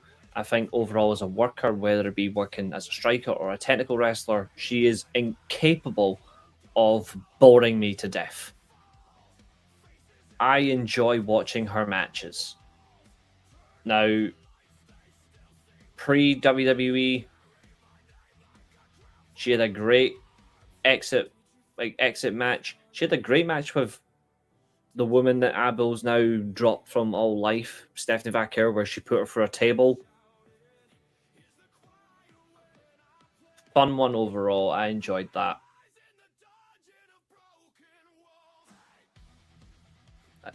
But she made a mistake and she went to WWE. The only difference between her and the woman I'll be bringing up next is how she's behaved. Julia has remained good, constant conduct. If you actually look at her ability, her work ethic, her communication skills, her understanding of the business, Julia is respectful to her employers and who she works with.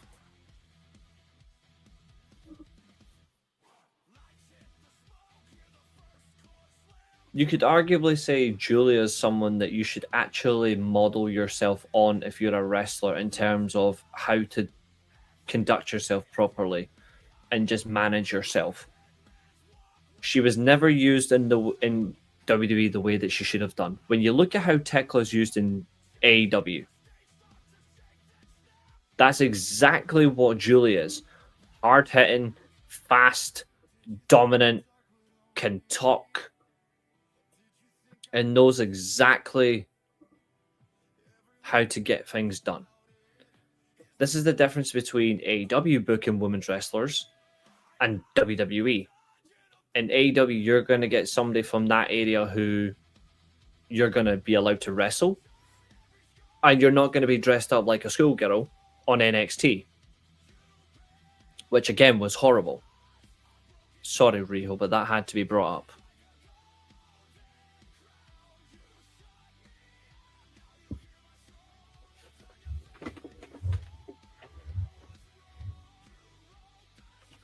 Stereotypical gimmicks are not the way forward in professional wrestling. They never have been. Just look at all the Scottish wrestlers that have been in WWE. They're all presented as psychopaths or bewildered, violent wrestlers. When, again, that's a poor narrative. It's the same with Japanese wrestlers. They've always been presented as we're not going to push them hard enough because they don't understand the language, or they're too strong, they're too fast, and they're too aggressive.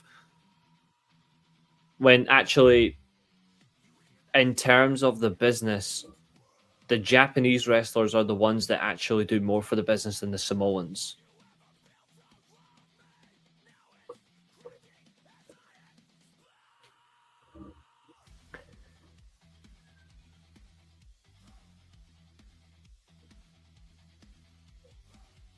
I would rather have a promotion filled with Japanese wrestlers than Samoans.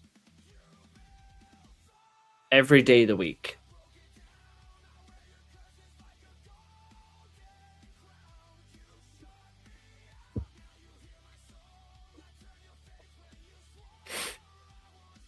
But I also look at the quality behind the talent as well. And you could say that the way they've been used hasn't reflected well. If they brought in Julia and said, we're going to use you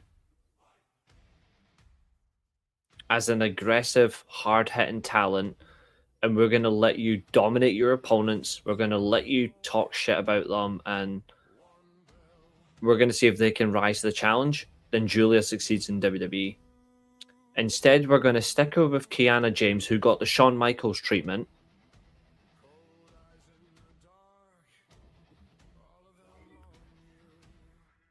The Shawn Michaels treatment of professional wrestling, how to get over. We're going to write you off TV for 6 months so you can go and get surgery and then come back. And then after that, we'll push you. Whereas authentic, talented women are being held back. And that's one of them. So Julia, it might not be this year, but it will be next year. Julia will get binned from WWE. And if she does, AEW, sign her up in a heartbeat, please. bring her back, and give her a dual contract that lets her go and work in Stardom again. Done. Easy as hell. Easiest choice you could ever make. Because she's perfect for them. Now, I said another talent. And this one is a world-class one-move wrestler. Because that's all she is now. She's a one-move wrestler. Stephanie Vaquer. Fake ones, Catherine.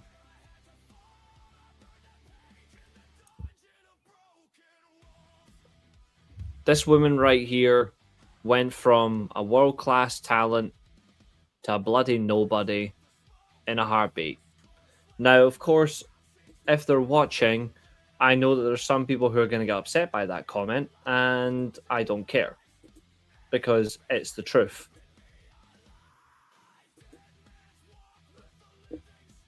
It is the complete truth that Stephanie Vaquer went from a world-class wrestler in New Japan, Stardom, New Japan Strong, Stardom, CMLL, and a great match with Mercedes Moné at Forbidden Door. Don't forget that. To go into WWE, wins 2 titles, had the most wins and matches last year for a WWE wrestler, to the point of, we've decided we only want you to do one thing. We want you to just do one move because our fans are stupid, and that's the only thing that we want you to care about. We don't care about the fact that you can do the Styles spiral tap. We don't care that you can do the SVB, which is actually a cool finishing move. We don't care that you can actually work at a good pace. We don't care that you can actually speak good English. We don't care that you've got a unique look in the business. We don't care that you actually love the company. Because, quite frankly, we're still going to get rid of you anyway, because once people decide to go, we've seen that ass too many times, that's it. Oh, and for the record, that's not a sexist comment.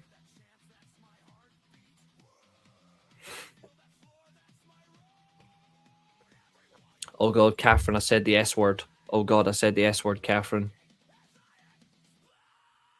Yep, that feud made no sense at all, Chester. Spot on, sir.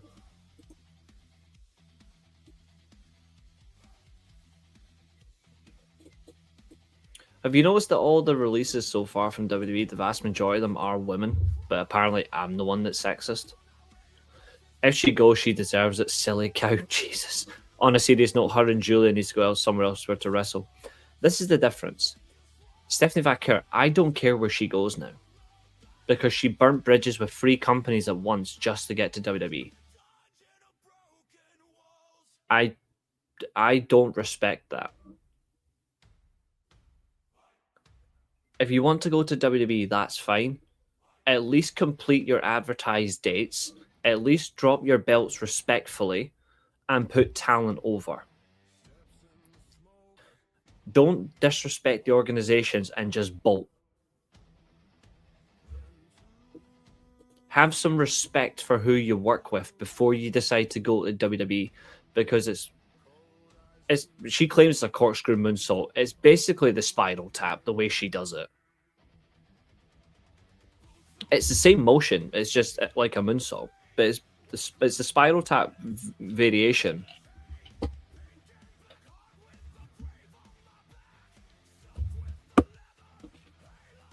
Stephanie Vaquer, I think within 2 years will be gone, and a lot of promotions are going to think seriously about hiring her.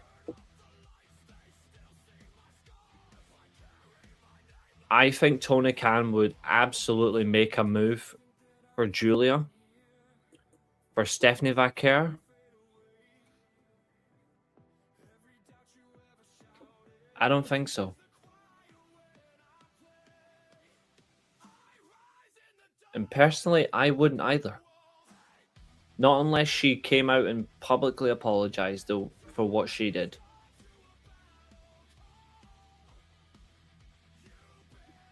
which is not going to happen.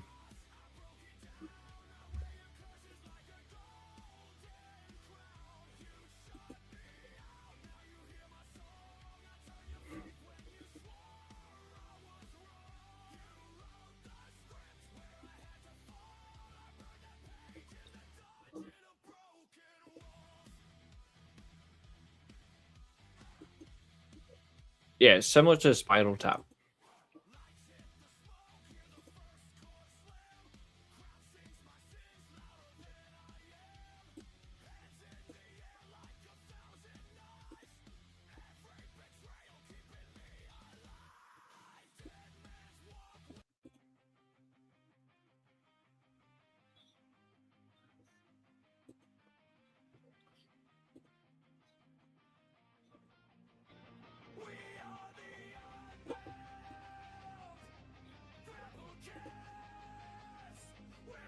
But yeah, for Stephanie Vaquer, I don't care what she does. I don't care where she goes. Quite frankly, she could, if she does get released, I wouldn't touch her with a barge pole. Right, let's go through some questions before we move on. So, Glenn says, rank Beer Money in these 5 tag teams. So we've got Beer Money alongside the Rockers, the Hart Foundation, the Steiner Brothers, the Road Warriors. Number 1, Hart Foundation. Number 2, Road Warriors. I'm going to say controversially, number 3, Beer Money. Number 4, Steiner Brothers. Number 5, Rockers. Why don't Aleister Black do what Andrade did for his career? Will he? No, I don't think he will. But even so, Aleister Black is for how he treated storylines in AEW that were offered to him for just the sake of getting out of there.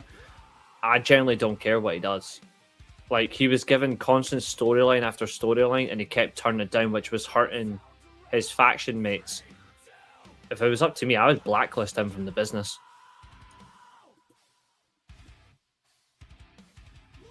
Rank Motorcycle Machine Guns in this. We've got Beer Money, Strike Force, the Rockers, LOD, Motorcycle Machine Guns. Number 1, LOD. Guns, number 2. Number 3, Beer Money. Number 4, Strike Force. Number 5, the Rockers. Where should Zoe go? I don't see her doing well in American companies. I think she should just go and do the indie scene. I think for her, the indies is actually the best move. I actually think she should go to House of Glory. Will anyone in 3 months' time go, oh, WWE should never have released her? No, they won't, but Motorcycle Machine Guns and carried the ball. No, I don't think so either. I don't think so.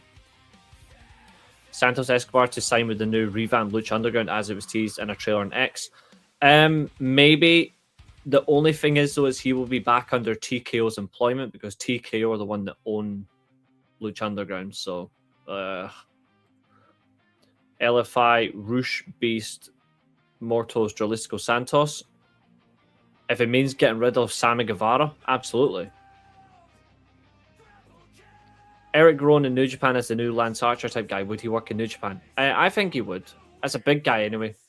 Have him replace Great O'Khan.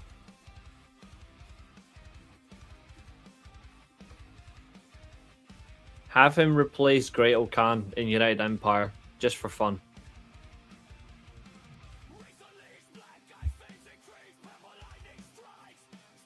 Okay, so we've got a bit more talent to bring up. But these are the talents that are going to be a bit more complicated.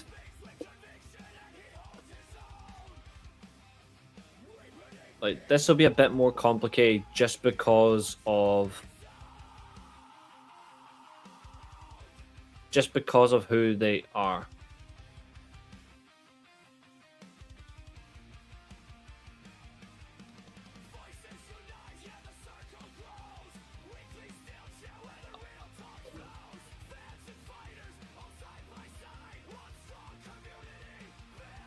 She sucks.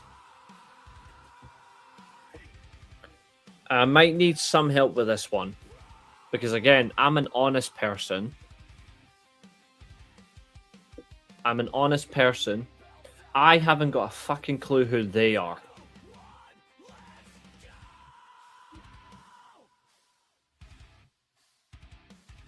That's 8 out of 22 releases that I haven't got a clue who they are.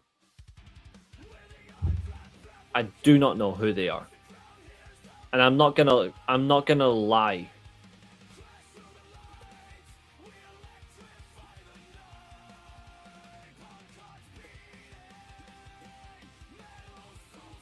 I'm going to assume they're NXT or anything below that, like Evolve or whatever it is. I don't watch, so I do not know.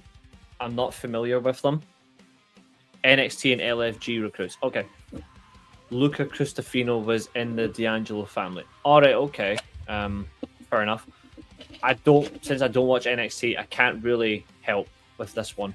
What I will say is, now that you've left WWE, do not cry. The indies, other promotions exist. Go out there and just try and redefine yourself. Actually, here's a top idea. Go and learn the business. Go and learn the business.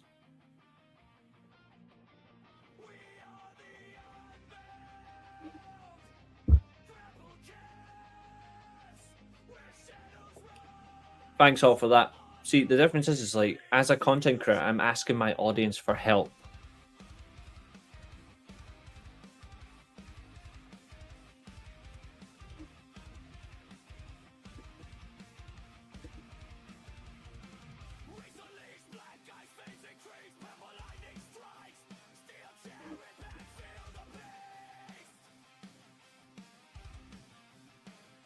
That's a great point, Josiah. That is a great point, sir. Don't smile because it's over. Cry because it happened. Steel was an Olympic gold medal winner in the Tokyo Olympics. Okay. Fair enough. That's fantastic.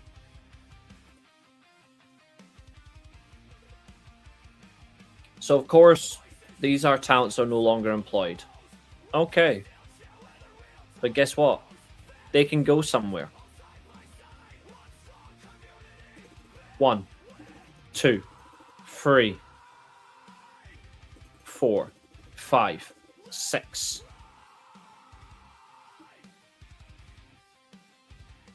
7. I don't know if oh wait, male. Don't know.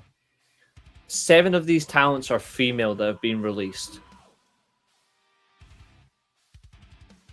I don't know, Carl. I don't know.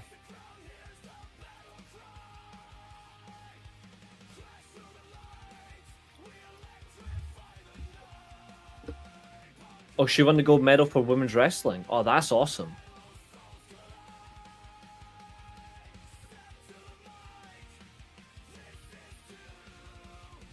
I didn't watch LF. I saw clips of LFG, but I never watched like full episodes. So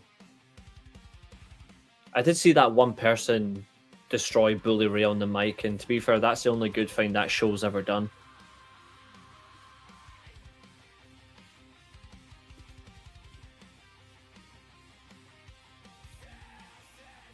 But I've got no interest in it. I don't care about it. It's like WWE Unreal. It's a waste of my time. And we are almost at 1 hour 45 minutes. Now, of course, just a reminder, tomorrow Katherine is live with Lipsticks and Lariats. I've got no idea what Katherine's going to say. I've got no clue what Katherine's got on her mind, except Andrade, Austin Theory, Tony Khan, Kenny Omega.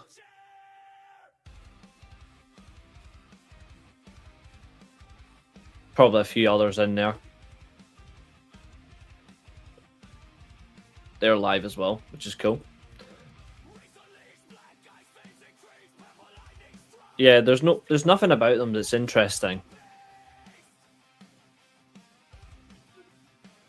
But I am looking forward to it tomorrow. I think it's going to be a really good show. I don't want to mention him, but will Andre Chase? Yes, thank you. I forgot about one. That's my fault. Sorry, I forgot about one. Andre Chase. Don't Chase Me University.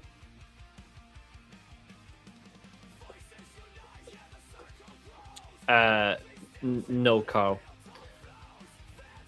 I think he would be okay if he gets rid of that stupid jumper and stops looking like Drew Gulak with because it just doesn't work.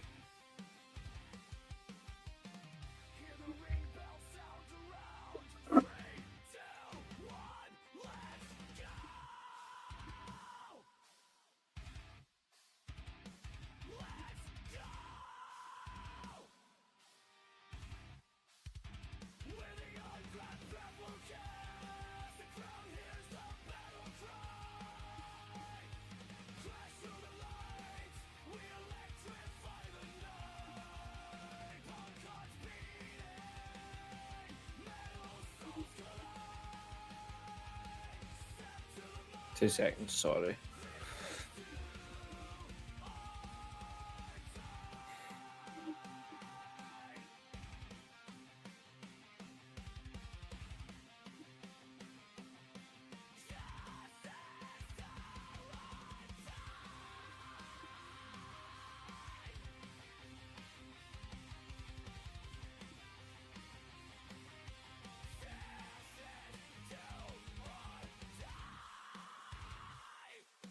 Just seeing if anyone, because I've been getting a lot of updates. Sorry, guys. What's Catherine sending? Because we know what Catherine's like. She likes to cause trouble.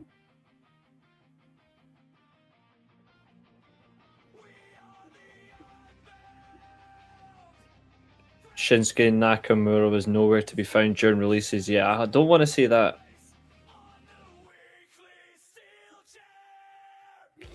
If there are more releases, obviously we will react to them as best we can. Or I certainly will do my best to react to them. But, hey, that's that part done with. So, let's do this. Wait, I'll let you guys build up some questions.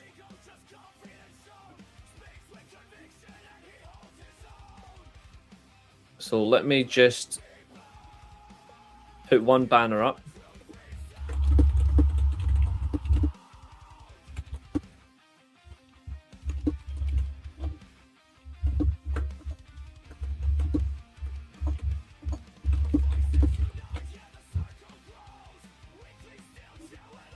Gonna bring this up on screen.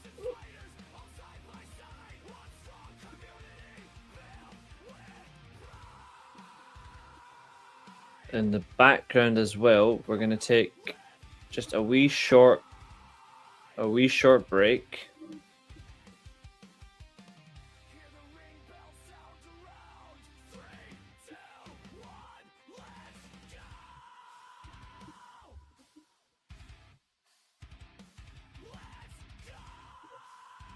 We're going to take a wee 2-minute break, so get your questions in. We'll be right back.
Okay.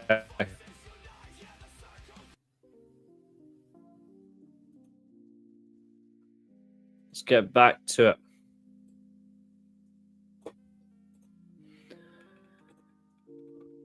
And to some people, yes, but to some people, they do care, John. There's a difference. Some people care, some don't. But it's always something to react to.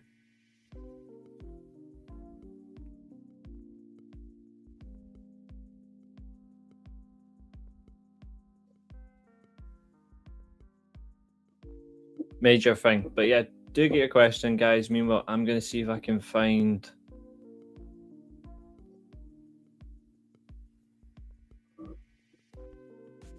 See if I can find any more, see if anything else has been updated, just so I can keep you guys in the loop, because again, that's the right thing to do. Let me go see if I can have a look.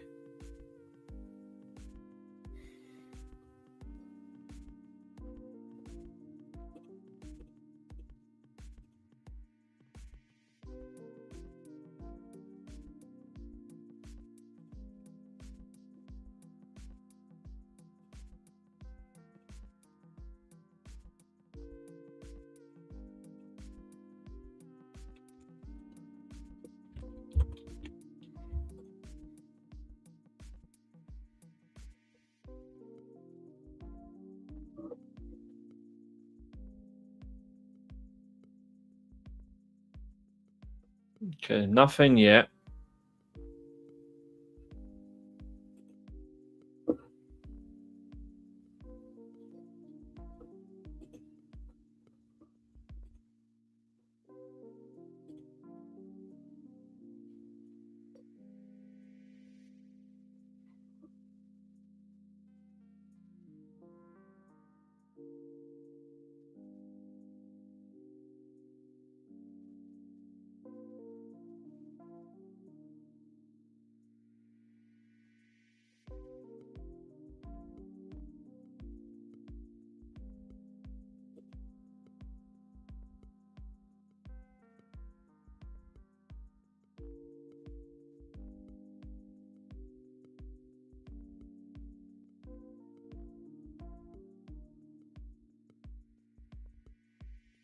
Okay, nothing else there in a minute. Okay, so Chester's asking, who was fumbled the most now that they're released from WWE? Motorcycle Machine Guns. No debate.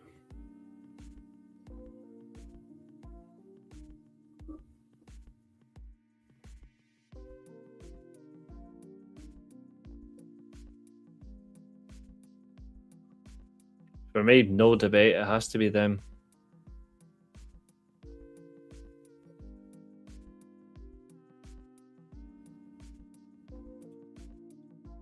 Okay, we actually do have something from Kairi Sane, from Asuka actually about Kairi Sane. Hold on.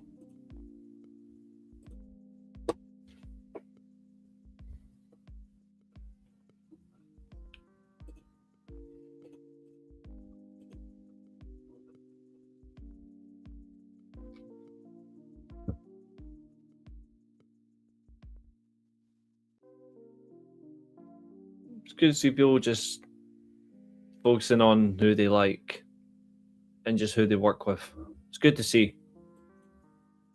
That is good to see. But yeah, keep those questions coming, guys. I'll keep looking, of course.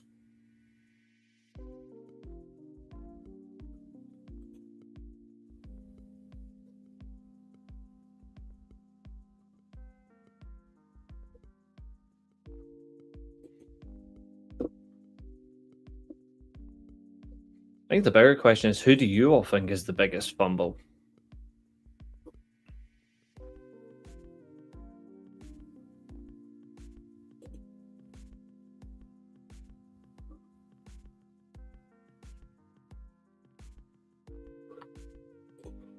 What release will be the one that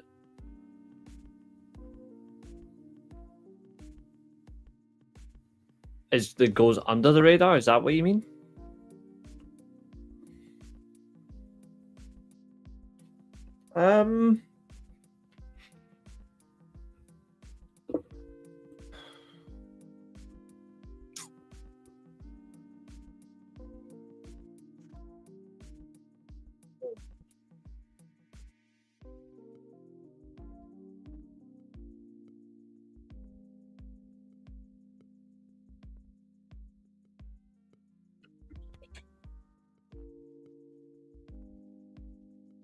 under the radar, I think it has to be Kaylee Ray. It would have to be Kaylee Ray.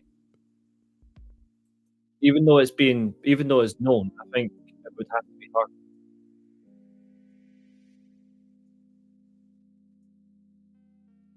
I think it has to be. Kyrie is 100% a massive fumble. Like 100%. Like I think just in terms of overall career, it's between them and the Duns regardless. You know, like I think in general in terms of name, talent, experience. But without a doubt, they bloody bottled them for sure.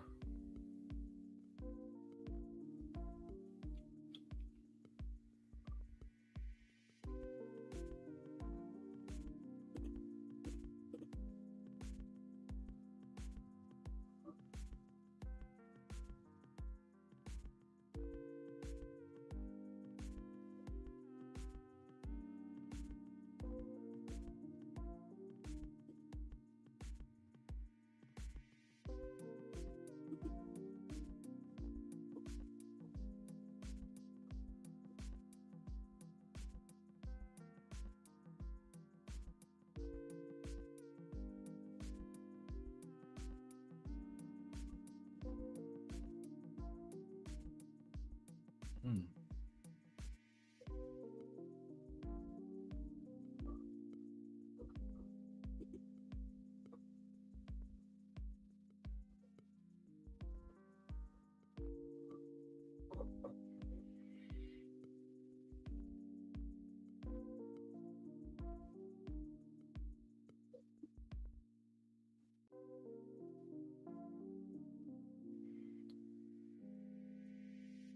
Biggest fumble, Apollo Crews. They had him for 10 years and couldn't get him over. Mm. How they couldn't get him over is wild.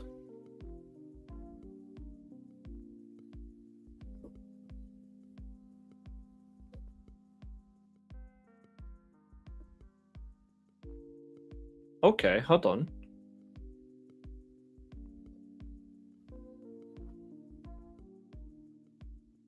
Seri is the new British Empire Women's World Champion. Unfortunately, she won it in Marigold, so that's a shame. Biggest fumble, Alistair Black. They literally brought him back for no reason. Mm.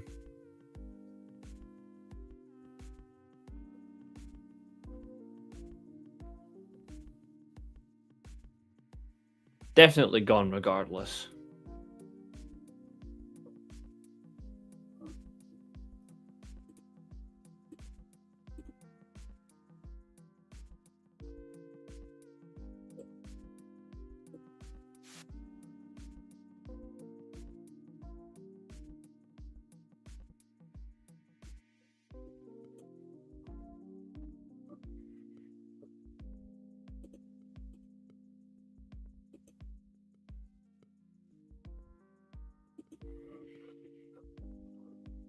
Either way, there's a lot there that needs to change.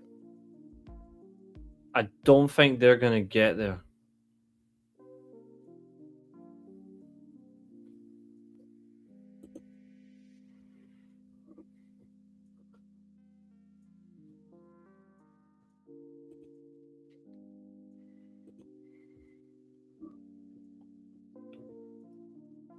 If LA Knight does get released, then I don't think anyone's going to care.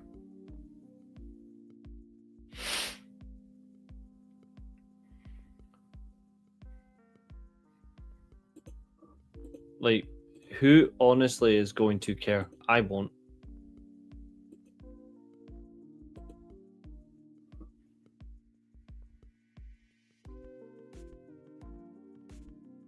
Oh, there's a new clip of Mortal Kombat posted.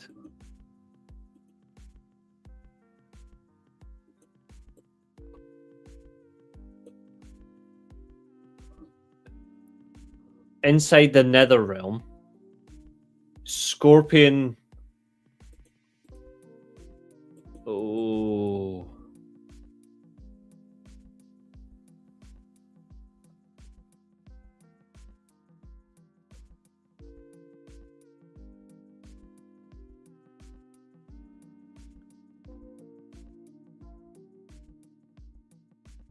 I think that's Scorpion versus Smoke and Noob Saibot. Ooh. The catchphrase merchants. Yep, Black only came back so you can keep tabs on his wife so she wouldn't get dick from other talent. She probably still did when he was there.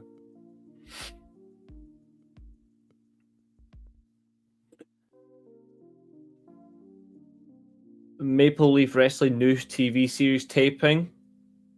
June 12th and June 13th, Windsor, Ontario, and St. Clair College.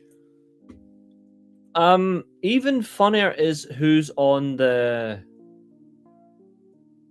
Well, Shotzi Blackheart makes her CMLL debut tonight.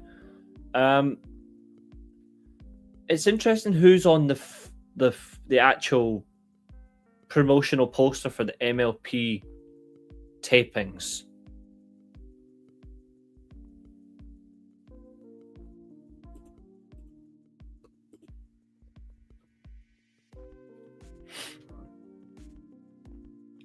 Make of it what you will, but here you go.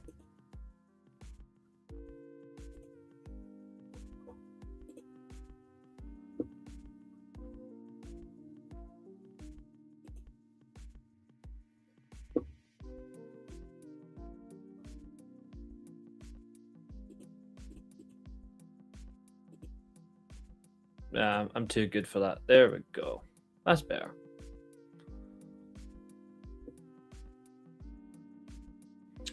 Why is he there? What the hell is Scrappy Doo doing on this poster? Nobody invited Scrappy Doo.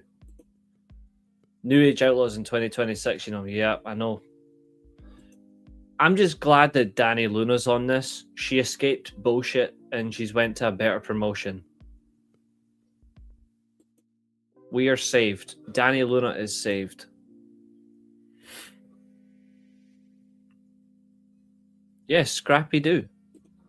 That's what he is. He's just a wee mini Doug.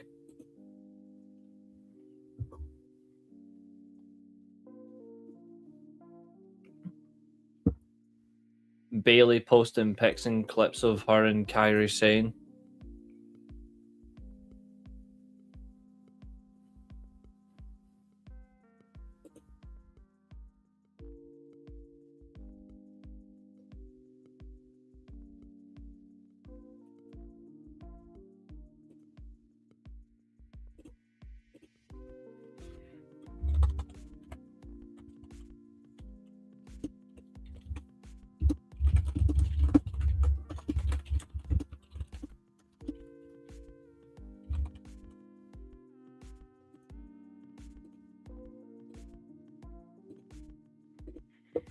And Rhino's there too. Yeah, Rhino there is okay. I'm good with that because again, Rhino in Canada makes sense.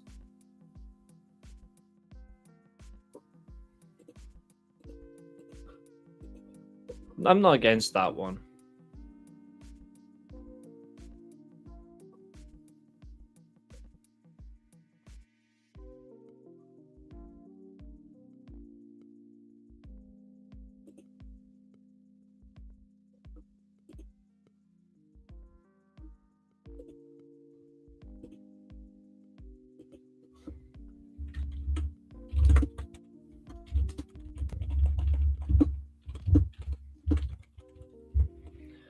People are gassing up the Lucha Underground return. Guys, please. TKO owns them. They're not going anywhere.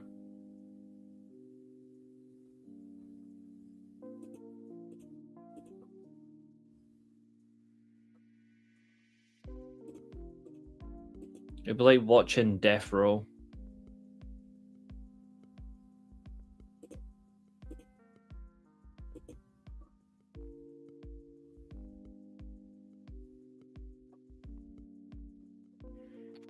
Yep. You see the name? Perfect. Then you see who owns it. Then you go, forget this.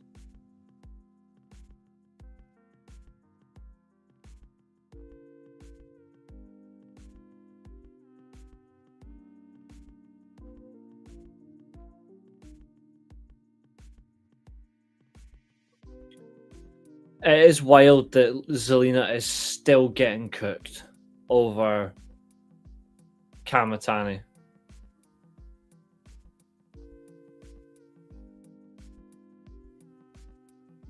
Still getting cooked.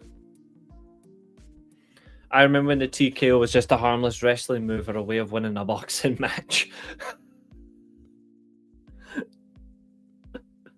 Yeah. How the fuck did BFAB not get cut? Because she had a ride on triple nose.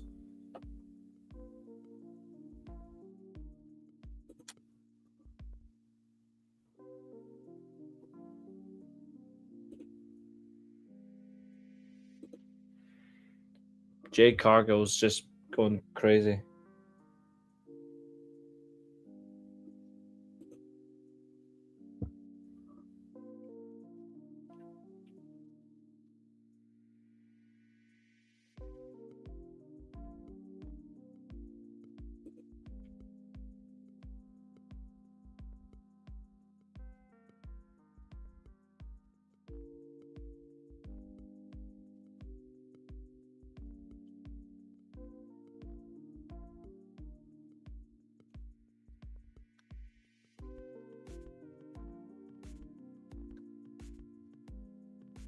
It's going to be wild scenes tomorrow when Stardom is on, because I'm going to be like, fuck.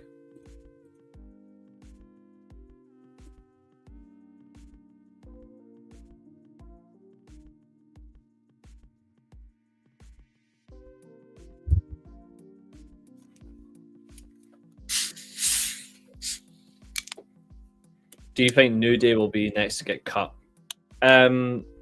No, because then you'll see. Ironically,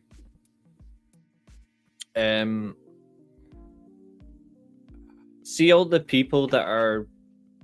Actually, I don't know if I should say this. oh, I don't know if I should say this. This might get me in trouble once and for all. Oh, should I say it? Should I not say it? We're 2 hours and 10 minutes live in the next 3 seconds. 2 hours 10. Ooh, do I say it?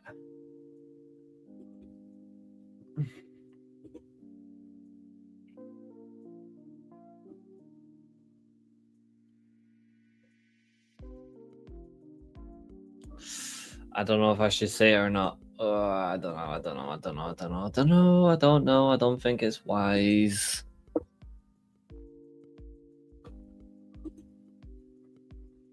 But I suppose if it doesn't come from the Queen of Wrestling Media, then it means nout.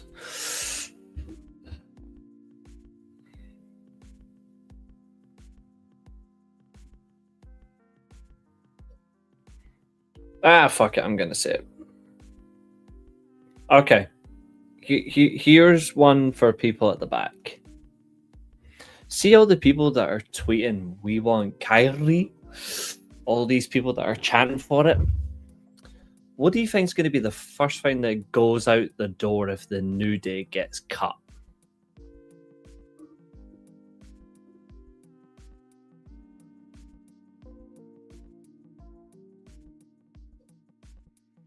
What do you think the first thing is going to be said if the New Day gets cut? What do you think?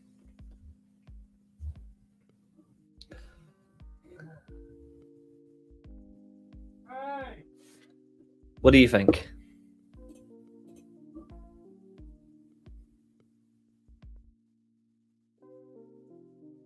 Oh, something will be said, Xavier. Don't worry. Something gets said.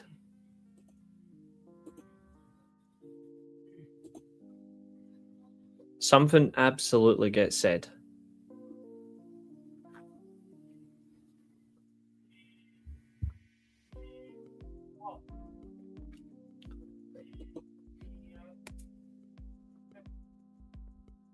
Bingo, Catherine. The race card. Automatically it's WWE's racist. Another black wrestler's been cut. Oh no, it's two. Oh, but wait, hold on. Were we not about Kairi Sane yesterday? She's a woman, Japanese. She's not American. No. Let's carry on with the two black guys. We'll carry on with that, and then the whole point of conversation is dead. Because people pick and choose about who they fight the fight for. So here's why it's funny. This is why it's funny. Because I had a good laugh on it last night. Josiah had a good laugh on it last night. Catherine had a good laugh, and probably everybody else. What is the one guaranteed thing that happened last night when the releases were announced? What happened?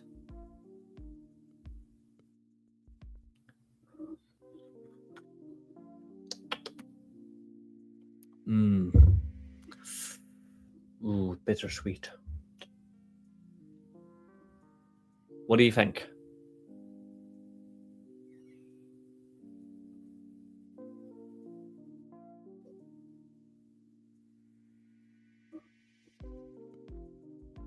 What do you think?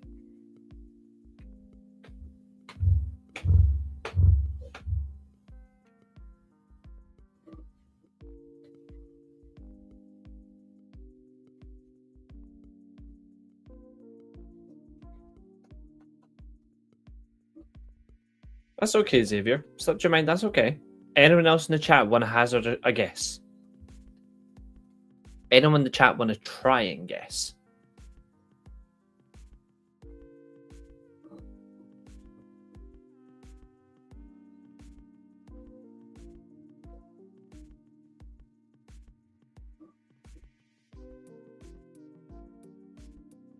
We're live almost 2 hours and 15 minutes. I mean, SmackDown was a shit show. That's obvious. But I mean, what happened after the releases were confirmed? What always happens when people get released? Can't give you all the answers, guys. Come on.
Bingo. Fake outrage.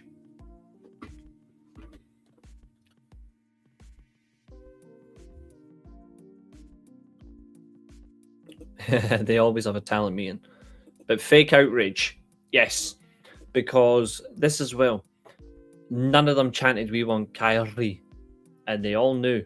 They all heard. They all checked their phones because they're so glued to WWE that they bend over and get their arses stretched. But fake outrage. Fake outrage is the absolute funniest thing.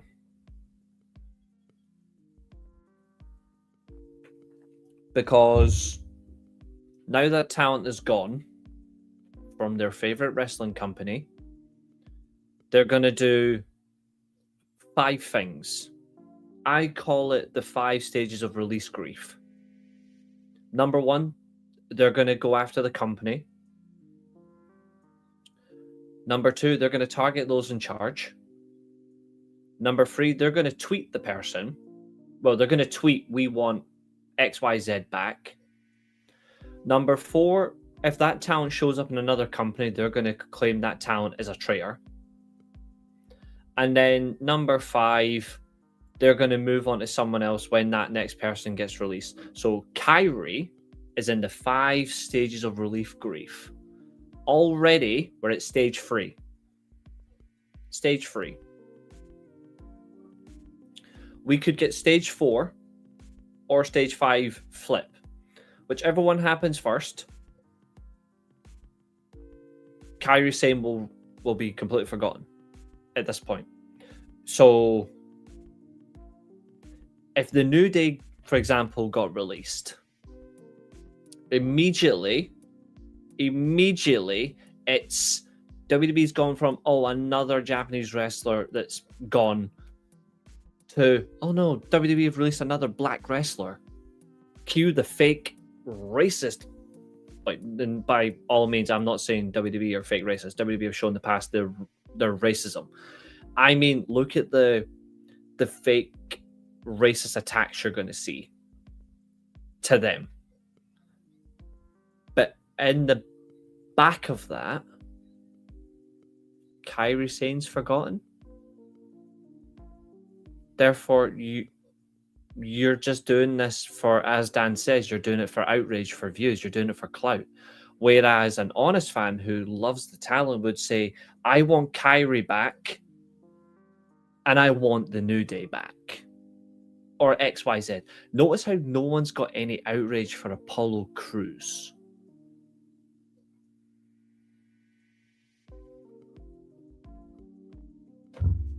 You know what I mean? So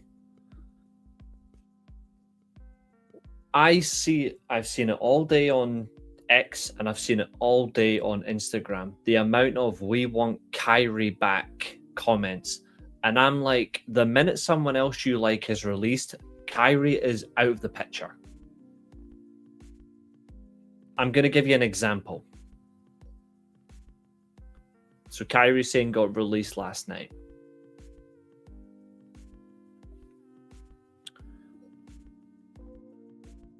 Let's say same gender.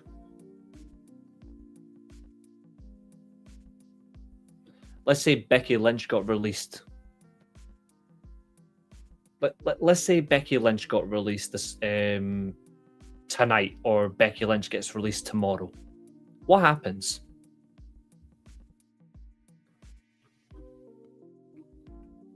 And just so Billy doesn't feel excluded, if he's still watching, Charlotte Flair.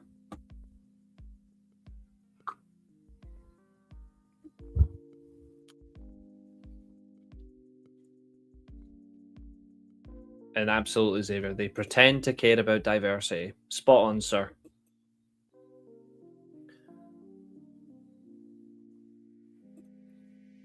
Mm-hmm. Absolutely. For me, I don't care where a talent goes. I like talent that's in all those companies. Like every wrestling company, I know a talent is going to be released. But once they go to a certain company, it's hard for me to like them because I know they'll get ruined and therefore it'll be hard to enjoy them. That's different. At least I'm consistent. Whereas I look at it from an honest perspective and I say it as it is. If you care about the talent, it shouldn't matter what promotion they're in. You should still go and watch. I'm a fan of Evil. He's going to NXT. I don't watch NXT. I have an excuse. I don't watch NXT because I don't care for the shitty booking.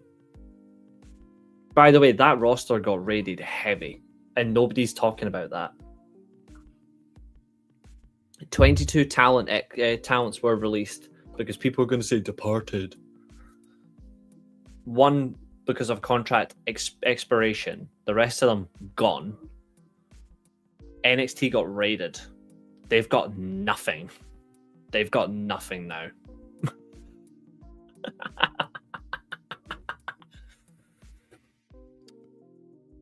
They should rename NXT to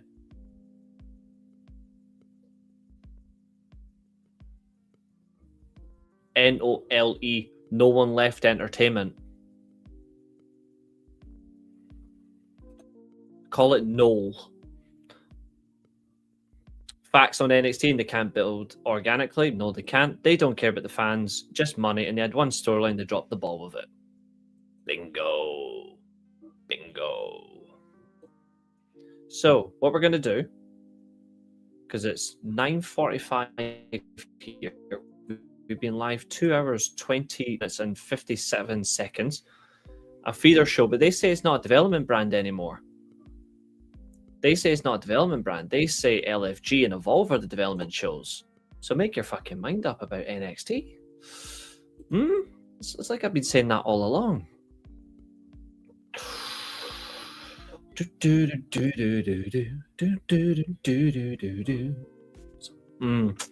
almost as if I need to stop being right. Maybe I should just call the cops. Tell them I'm being right. You need to arrest me for being right all the time. Okay. We're going to bring up the names again. And this time, what we're going to do is we're going to say what we want them to do. And we're going to be fair. Now, some of these, I'm going to be very harsh. I'm going to include the bracket of retire. Or go into another profession or industry. Because again, I say it as it is. And I'm going to tell the truth. Luca Crucifino's the last name. That's fine. Okay. And again, if nobody likes what I say, that's fine. The difference is this is called opinions. Opinions are important things. Just don't get your asshole stuck between it. Okay, so, and I've got your comments beside it so I can read it. So the first name is Kairi Sane. For me, Kairi Sane, I've said it before, one of three avenues.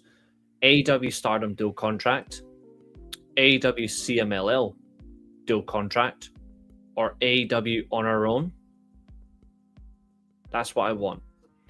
Aleister Black, retire. From the ring, go and do your wrestling school. Because you've got nothing left. You cannot do anything. You've got nothing to offer. Simple as. Zelina, go and stick to Twitch. You get a good following. You've got decent people that watch your shows. Go and collab with other talents on gaming and Twitch streams. Have fun. Xavier Woods might bring you up for up, up, down, down. You never know. Or maybe Kenny Omega might give you something to actually get your fingers clawed into and play. Who knows? Uncle Howdy, Bo Dallas. Drop the Uncle Howdy gimmick. Drop the name Bo Dallas. Use your real name. Go to Ring of Honor. Or go to the Indies. Nikki Cross. Or do more collab streams. Yep. Nikki Cross. Go and do the British indie scene and recover for the fact that WWE misused you. Santos Escobar. Go to CMLL, win the World Championship, and hold up a fuck you WWE sign on camera.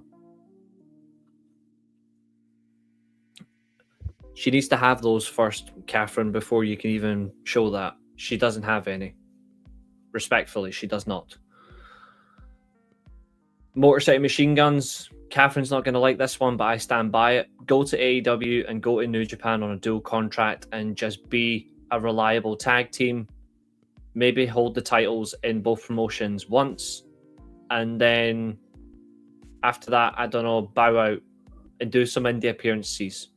But yes, Motorcycle Machine Guns, go there or go to Noah. Because at least you're free from WWE anyway. Go there. Don't go back to TNA. If you've got brains, don't go back to TNA. Because Alex Shelley and Chris Sabin, even as singles wrestlers, would still be good in AEW for either division. in between working tag team stuff. Dexter Lumis, retire. I like the guy, but yeah, bury Shota Umino, absolutely. Dexter Lumis for me, call it a day. Eric Rowan, go to New Japan, eliminate Middle Khan from the United Empire, join the faction. See out your days as a giant bald man in Japan. Joe Gacy.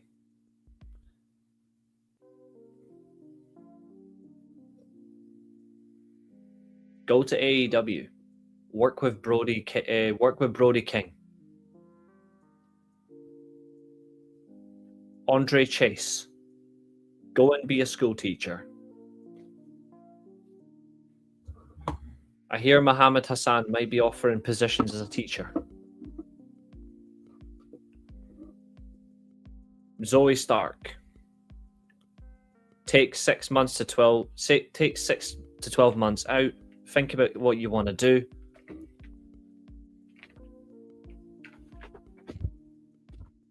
Just don't go and sell your kebabs on OnlyFans. Kaylee Ray, go back to the UK independent scene and absolutely destroy it. And then after that, go to Stardom. Tyra May Steele.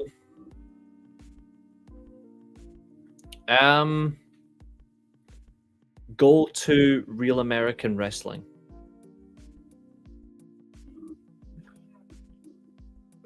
Cyrena Limpton.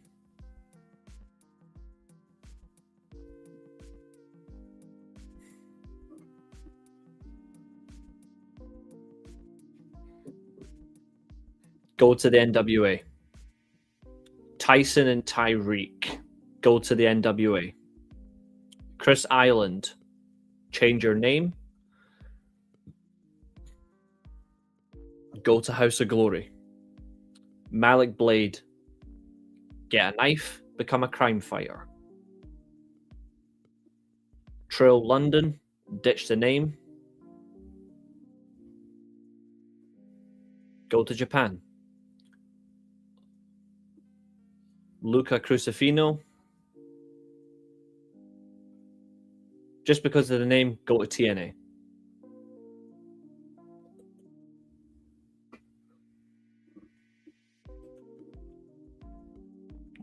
Or retire. Yeah.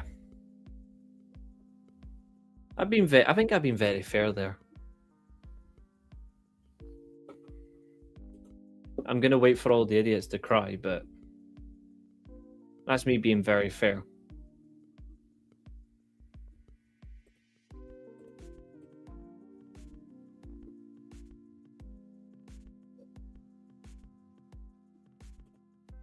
Athena has tweeted in the last 30 minutes that she wants another match with Kairi Sane ASAP.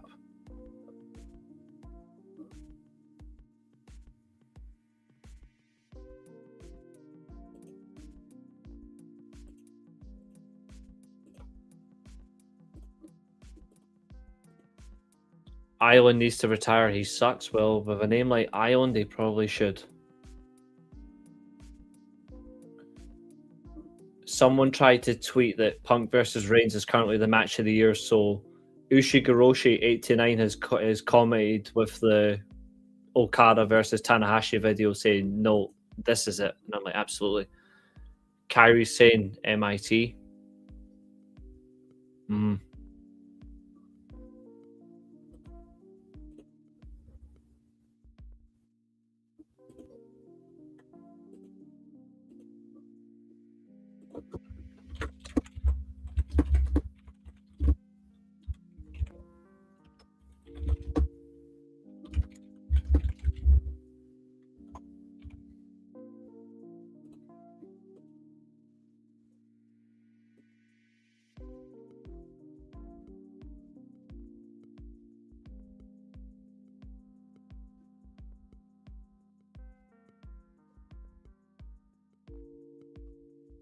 Vintage MMA's put up a video, Jushin Thunder Liger versus Minoru Suzuki in MMA action from 2002. I'm like, oh, that's so dope. I haven't seen that in a long time.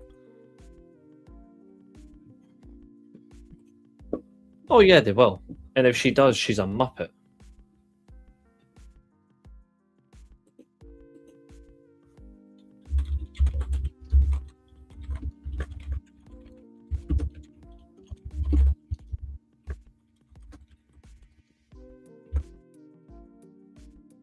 Yeah, exactly. Spot on, sir. If that's the case, why is R-Truth still employed? Mm-hmm.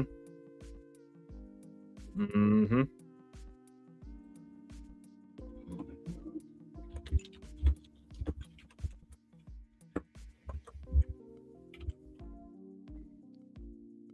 But don't let Nick Khan and Triple H say that you don't matter. You do matter.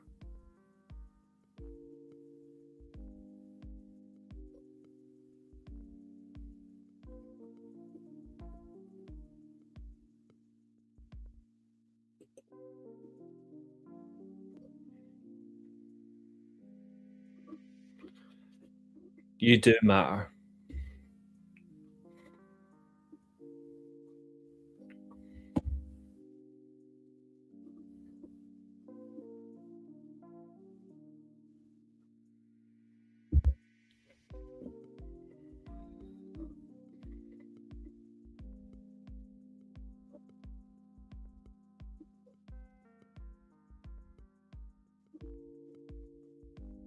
You know, it's crazy this week that we literally saw Mark Davis beat Ospreay clean, and then he went and absolutely dominated in Arena Mexico.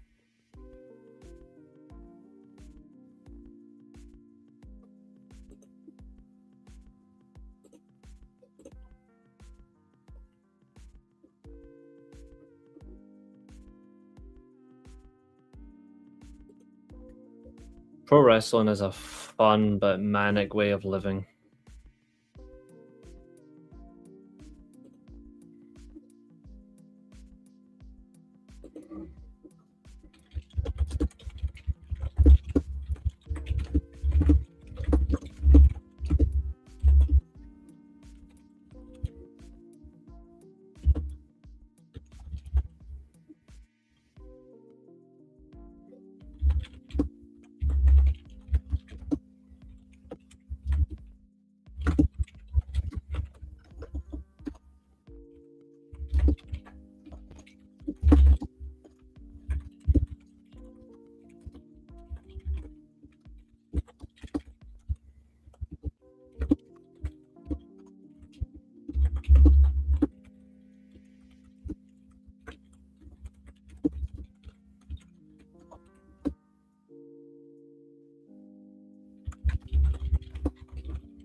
Mm-hmm.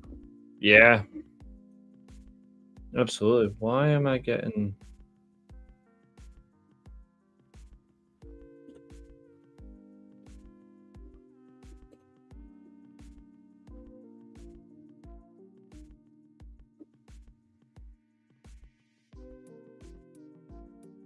No idea what that is. Or that.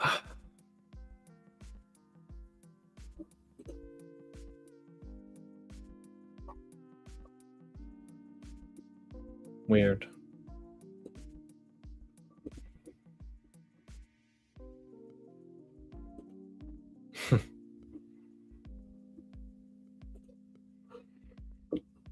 Truth is a fan favorite. Yeah, that's true.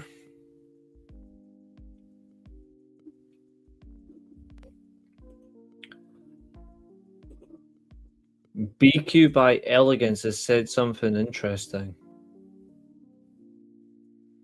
He says,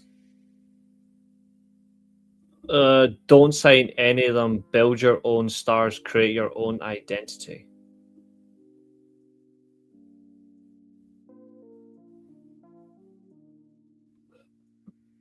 It's not a bad take, in fairness.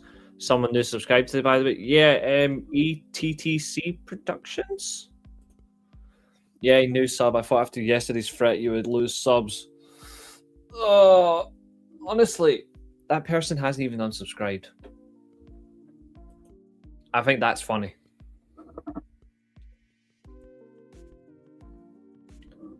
Despite Sheamus is still out of injury, could he be next? I don't know. That's possible.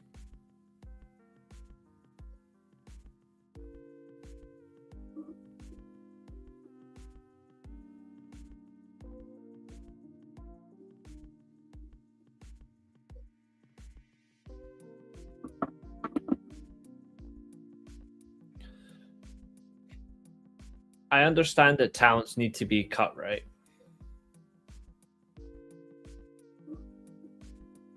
Like, it's business.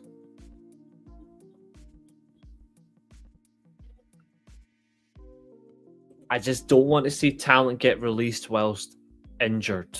That for me is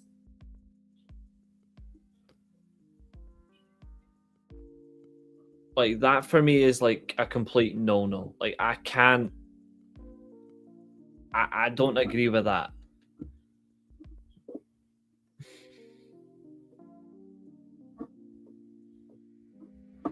Who's excited for Stardom? I'm buzzing for Stardom, man. I think we're in for a great. They aren't. They will lurk and snitch. Let them. The funny thing is, right? There's nothing they can actually snitch on because I've not done anything at all. I've actually been very fair. That might hurt some people, but truth hurts. I expect a good Stardom report. I expect a dialogue of good Stardom reports. Yeah, Katherine likes women's wrestling that's not American.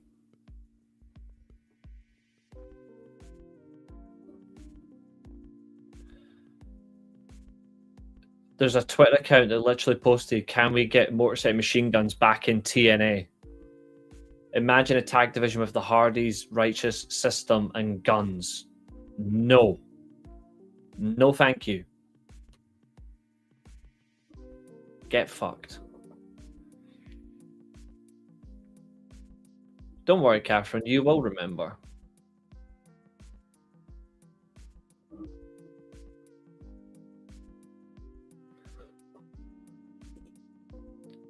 Or that'd be trash. If they still are. They still are. Like that's a fact.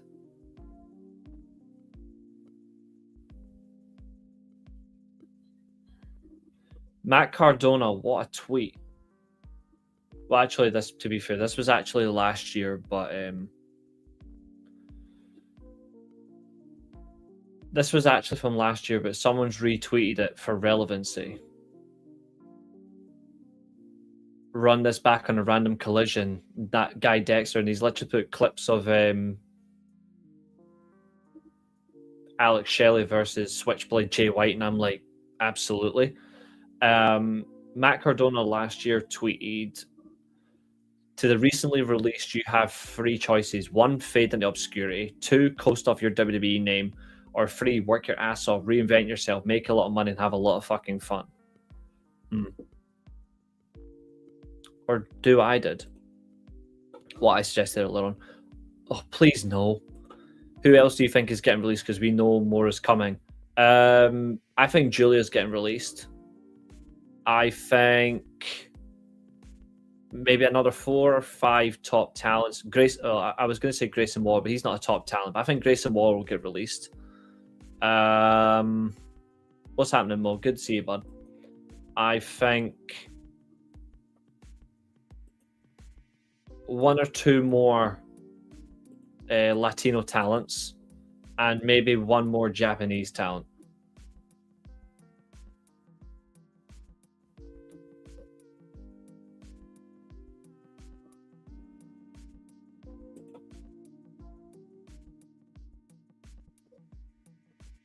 Oh lol, this is funny. be fair, I said to be fair, I said Julia last year. Stephanie Vaquer is another one that's coming. Shinsuke Nakamura, yep.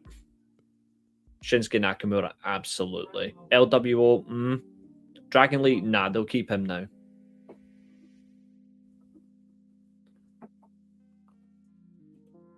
Nakamura should leave and go back to Japan and retire with, like that way, but Vince Russo. Oh, God. Jade could. I think everyone would celebrate.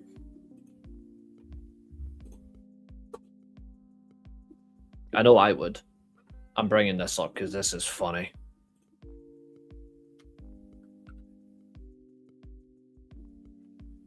If I saw this, you guys have got to see it.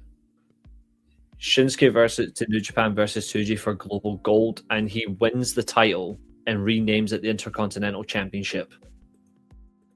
$1 billion company that hiked up all the money they just made over Mania weekend, but can't keep their talent. Absolutely. This is funny.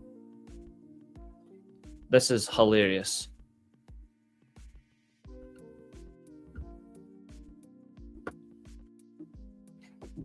Vince Russo.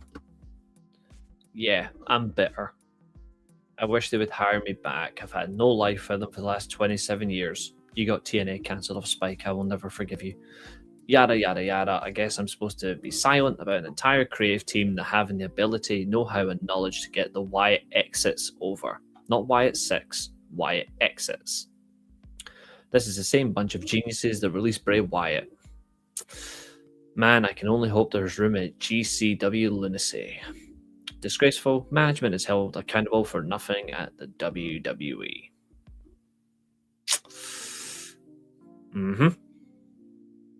That is correct.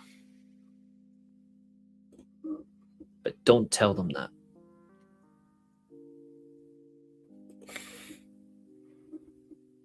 We can't let them hear this.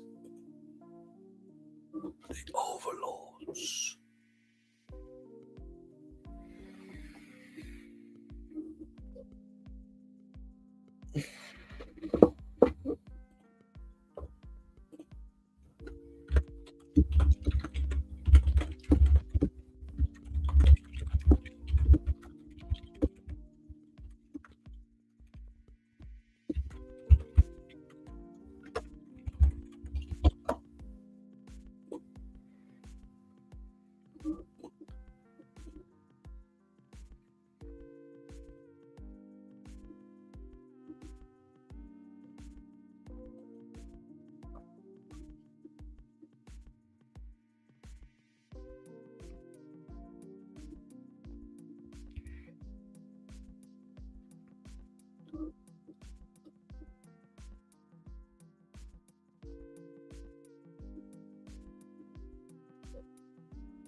I'm sorry you had to find out from me, dude.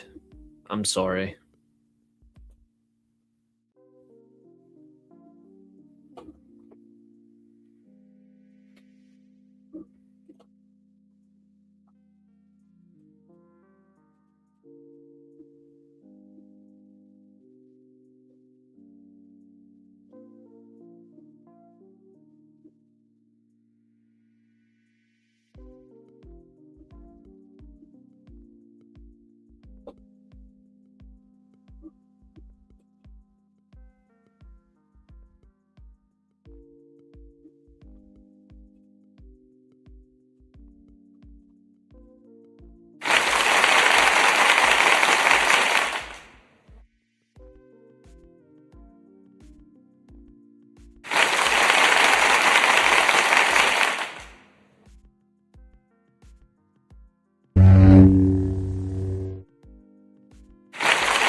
Spot on, Catherine.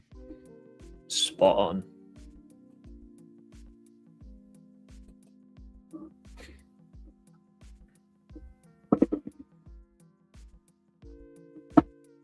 Now, I'm going to just bring up one little thing that would be kind of fun.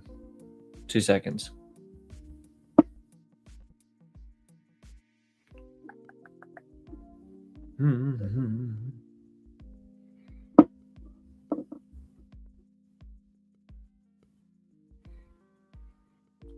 Except for CM Punk, but that's allowed.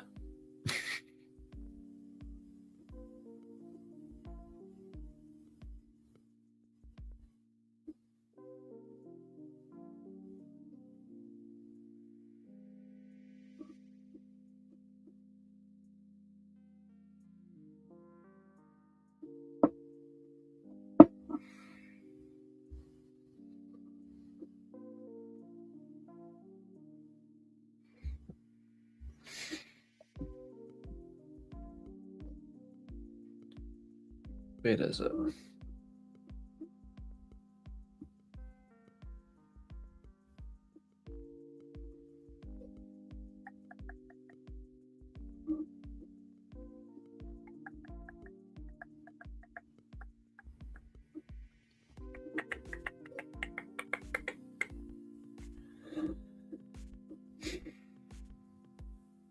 Where is it?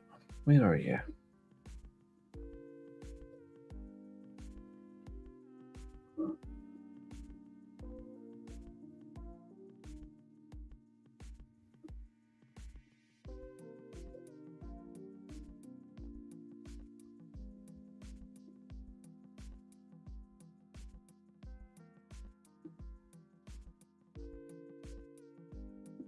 Hiding from me.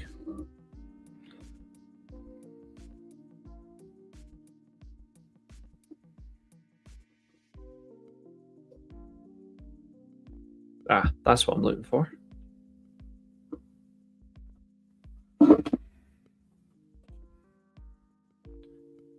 Yes. That is true. You can watch it on Wrestle Universe. There might be a link somewhere for it as well, but Wrestle Universe does exist. This is what I want.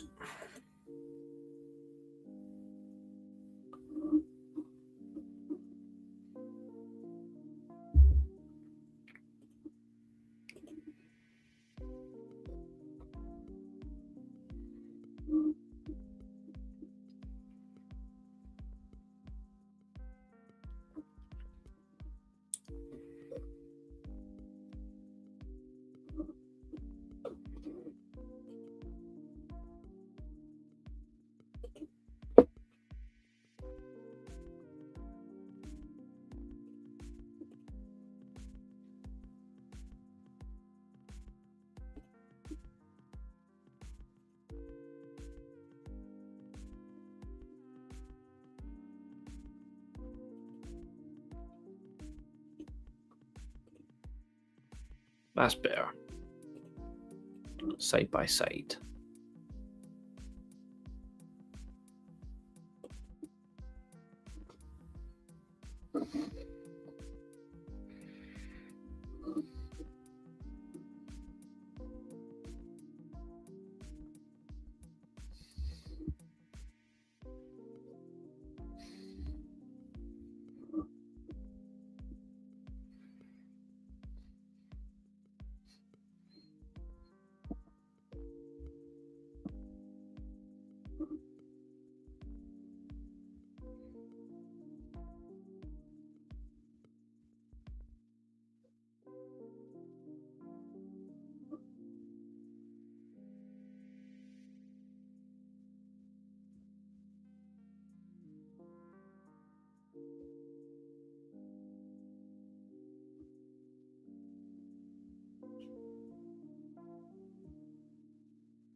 Oh yeah, he would.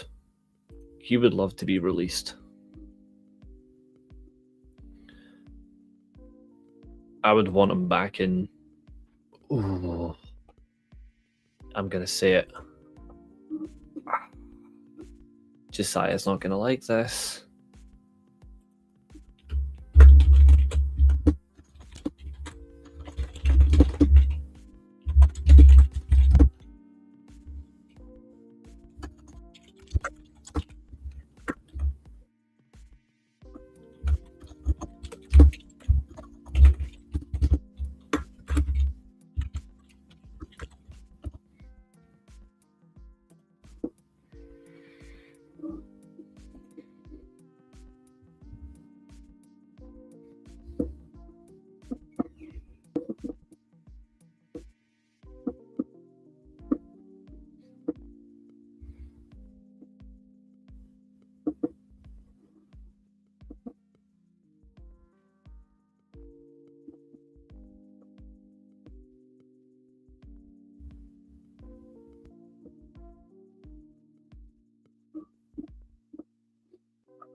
I would love this. Like, I would. I think it would be great for New Japan. I haven't seen any of it. I've watched other things today. I watched CMLL. I watched Wrestling Red Zone. I watched Nakamura versus Tanahashi Wrestle Kingdom. I watched Nakamura Styles Wrestle Kingdom. Rewatched all of them today. I rewatched Jericho Naito. I rewatched Jericho Okada. I rewatched Ibushi versus Omega. And I rewatched Great Muta versus Nakamura. And I rewatched Unbreakable Triple Threat. I rewatched Bull Nakano, Alundra Blaze in Japan. And I watched Batman the Animated Series. And I watched Star Wars Lightsaber Duels. That was my day today. Whilst getting some sunlight. 2 matches under 2 minutes, 1 beat. Yeah, that's the one with the JC Jane crap, wasn't it? Oh, God. I did see that JC Jane and her terrible faction debuted. Again, give me strength. Absolute horse crap.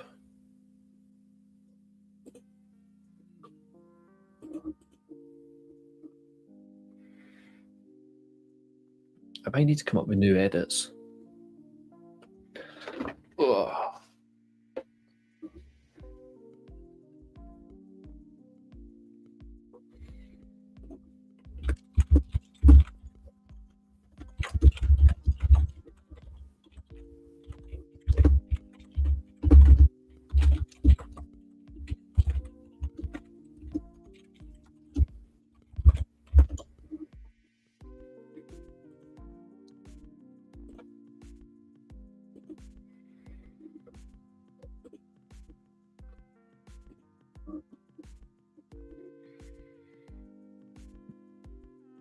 I mean, he's not been a leader for a while, so I wouldn't be against this. I loved it when he was in charge of Chaos. Playoff Palooza. The show looks good. It looks good.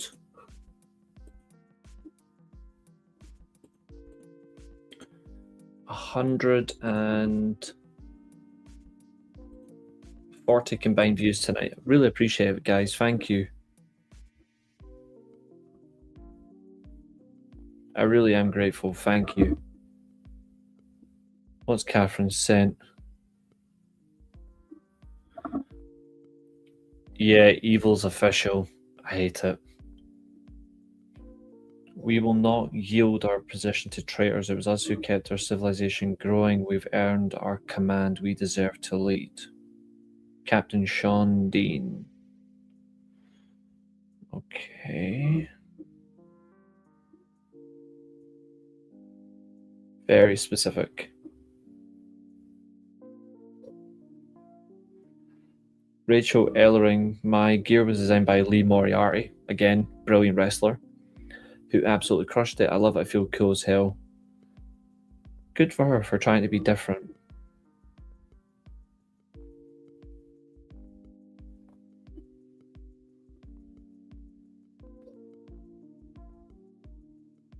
All because some account told her to show less skin.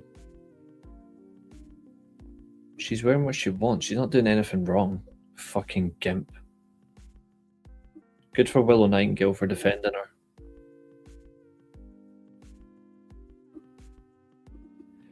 Swerve was at the NFL draft to announce the Jaguars' 4th round pick. Nice.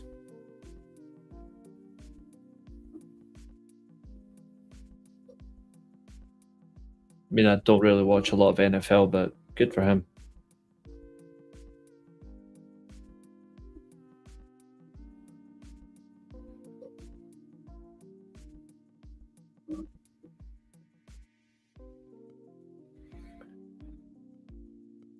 But hey, that's on them, you know. Rashford scores from his own half. Oh, thanks for putting that in my mindset, Josiah.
No worries, Mo. Good seeing you. But this is, I agree with this, like Forbidden Door, especially with CMLL as well and Stardom.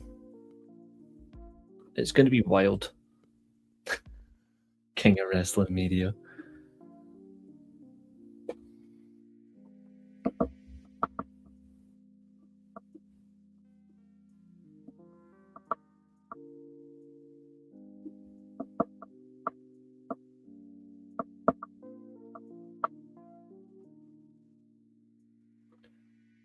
John Wick spin-off Kane has started filming. Let's go, Donnie. Oh, Donnie Yen. Okay.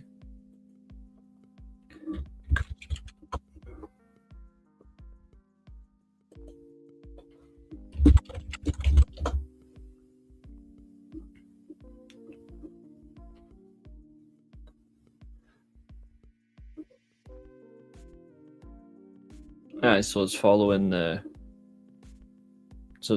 events of chapter 4. I'm good with that. But I want Ballerina too.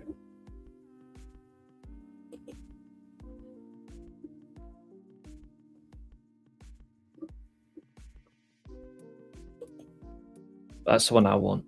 Ballerina 2.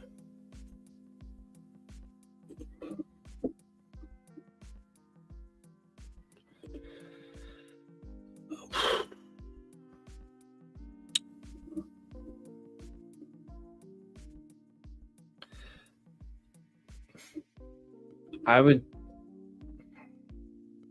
think he might go AEW, but if he does, I want him to be under his real name Otherwise, you may as well just walk away from the business.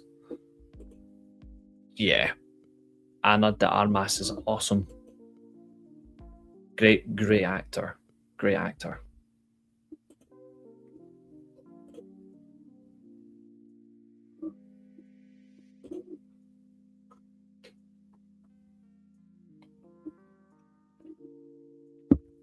Right, Nick and Nikki were live earlier on. I just want to see how long their stream is because I want to watch it back. MJF versus Darby Allin from Limitless Wrestling is actually uploaded. MJF with Stokely Halfway. Nice. I haven't watched that in a while. I'll rewatch it.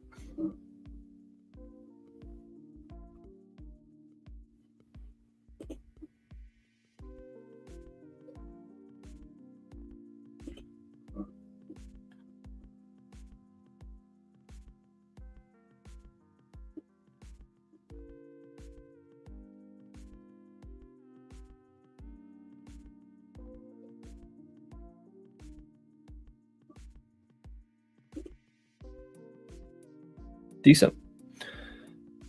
Let's go have a look. 43 minutes. Sweet.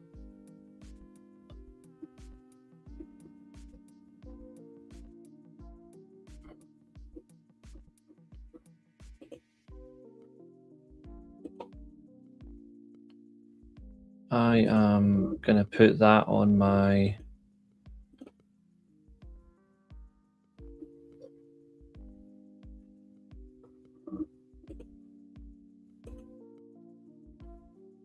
I'm going to drop a nice wee comment for them. And then I'm going to watch this after we're done. So I'm just going to drop a wee comment. Where is it? Where's the comments tab? There we go. Come on. I want to drop a comment, you nightmare.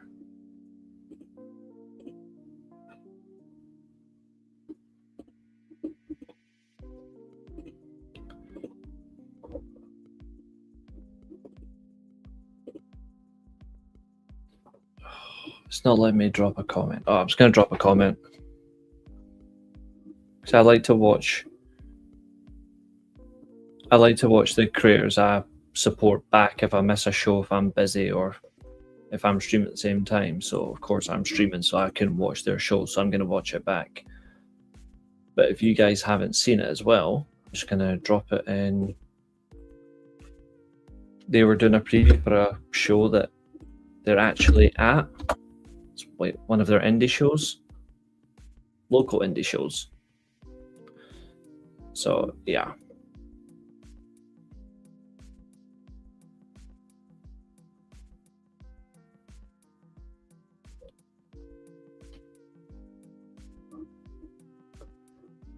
So, ladies and gentlemen, I thank you for tuning in this evening.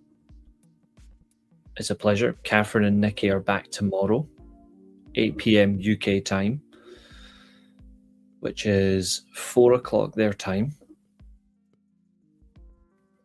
Yes. And we've had a great one. We've done a lot today. We've done a lot of chatting today. There was so much to get through. But I thank you all for... What's this, Katherine? What's she sent?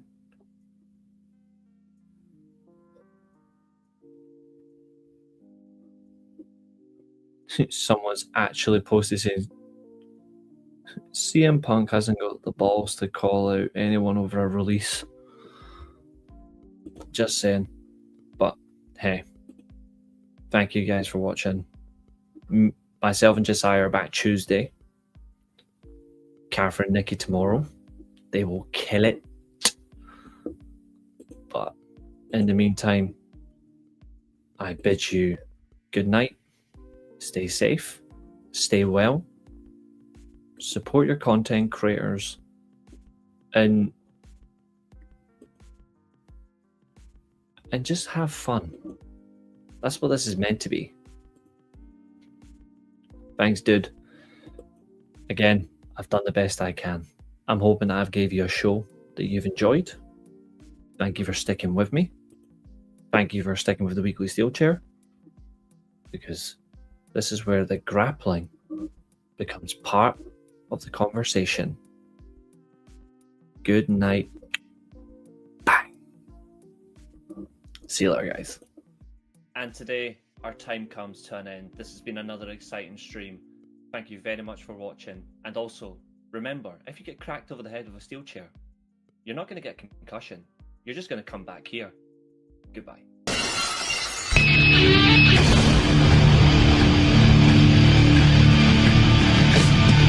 my life in the box in front of me. Taking talk in my arms is the soul of me.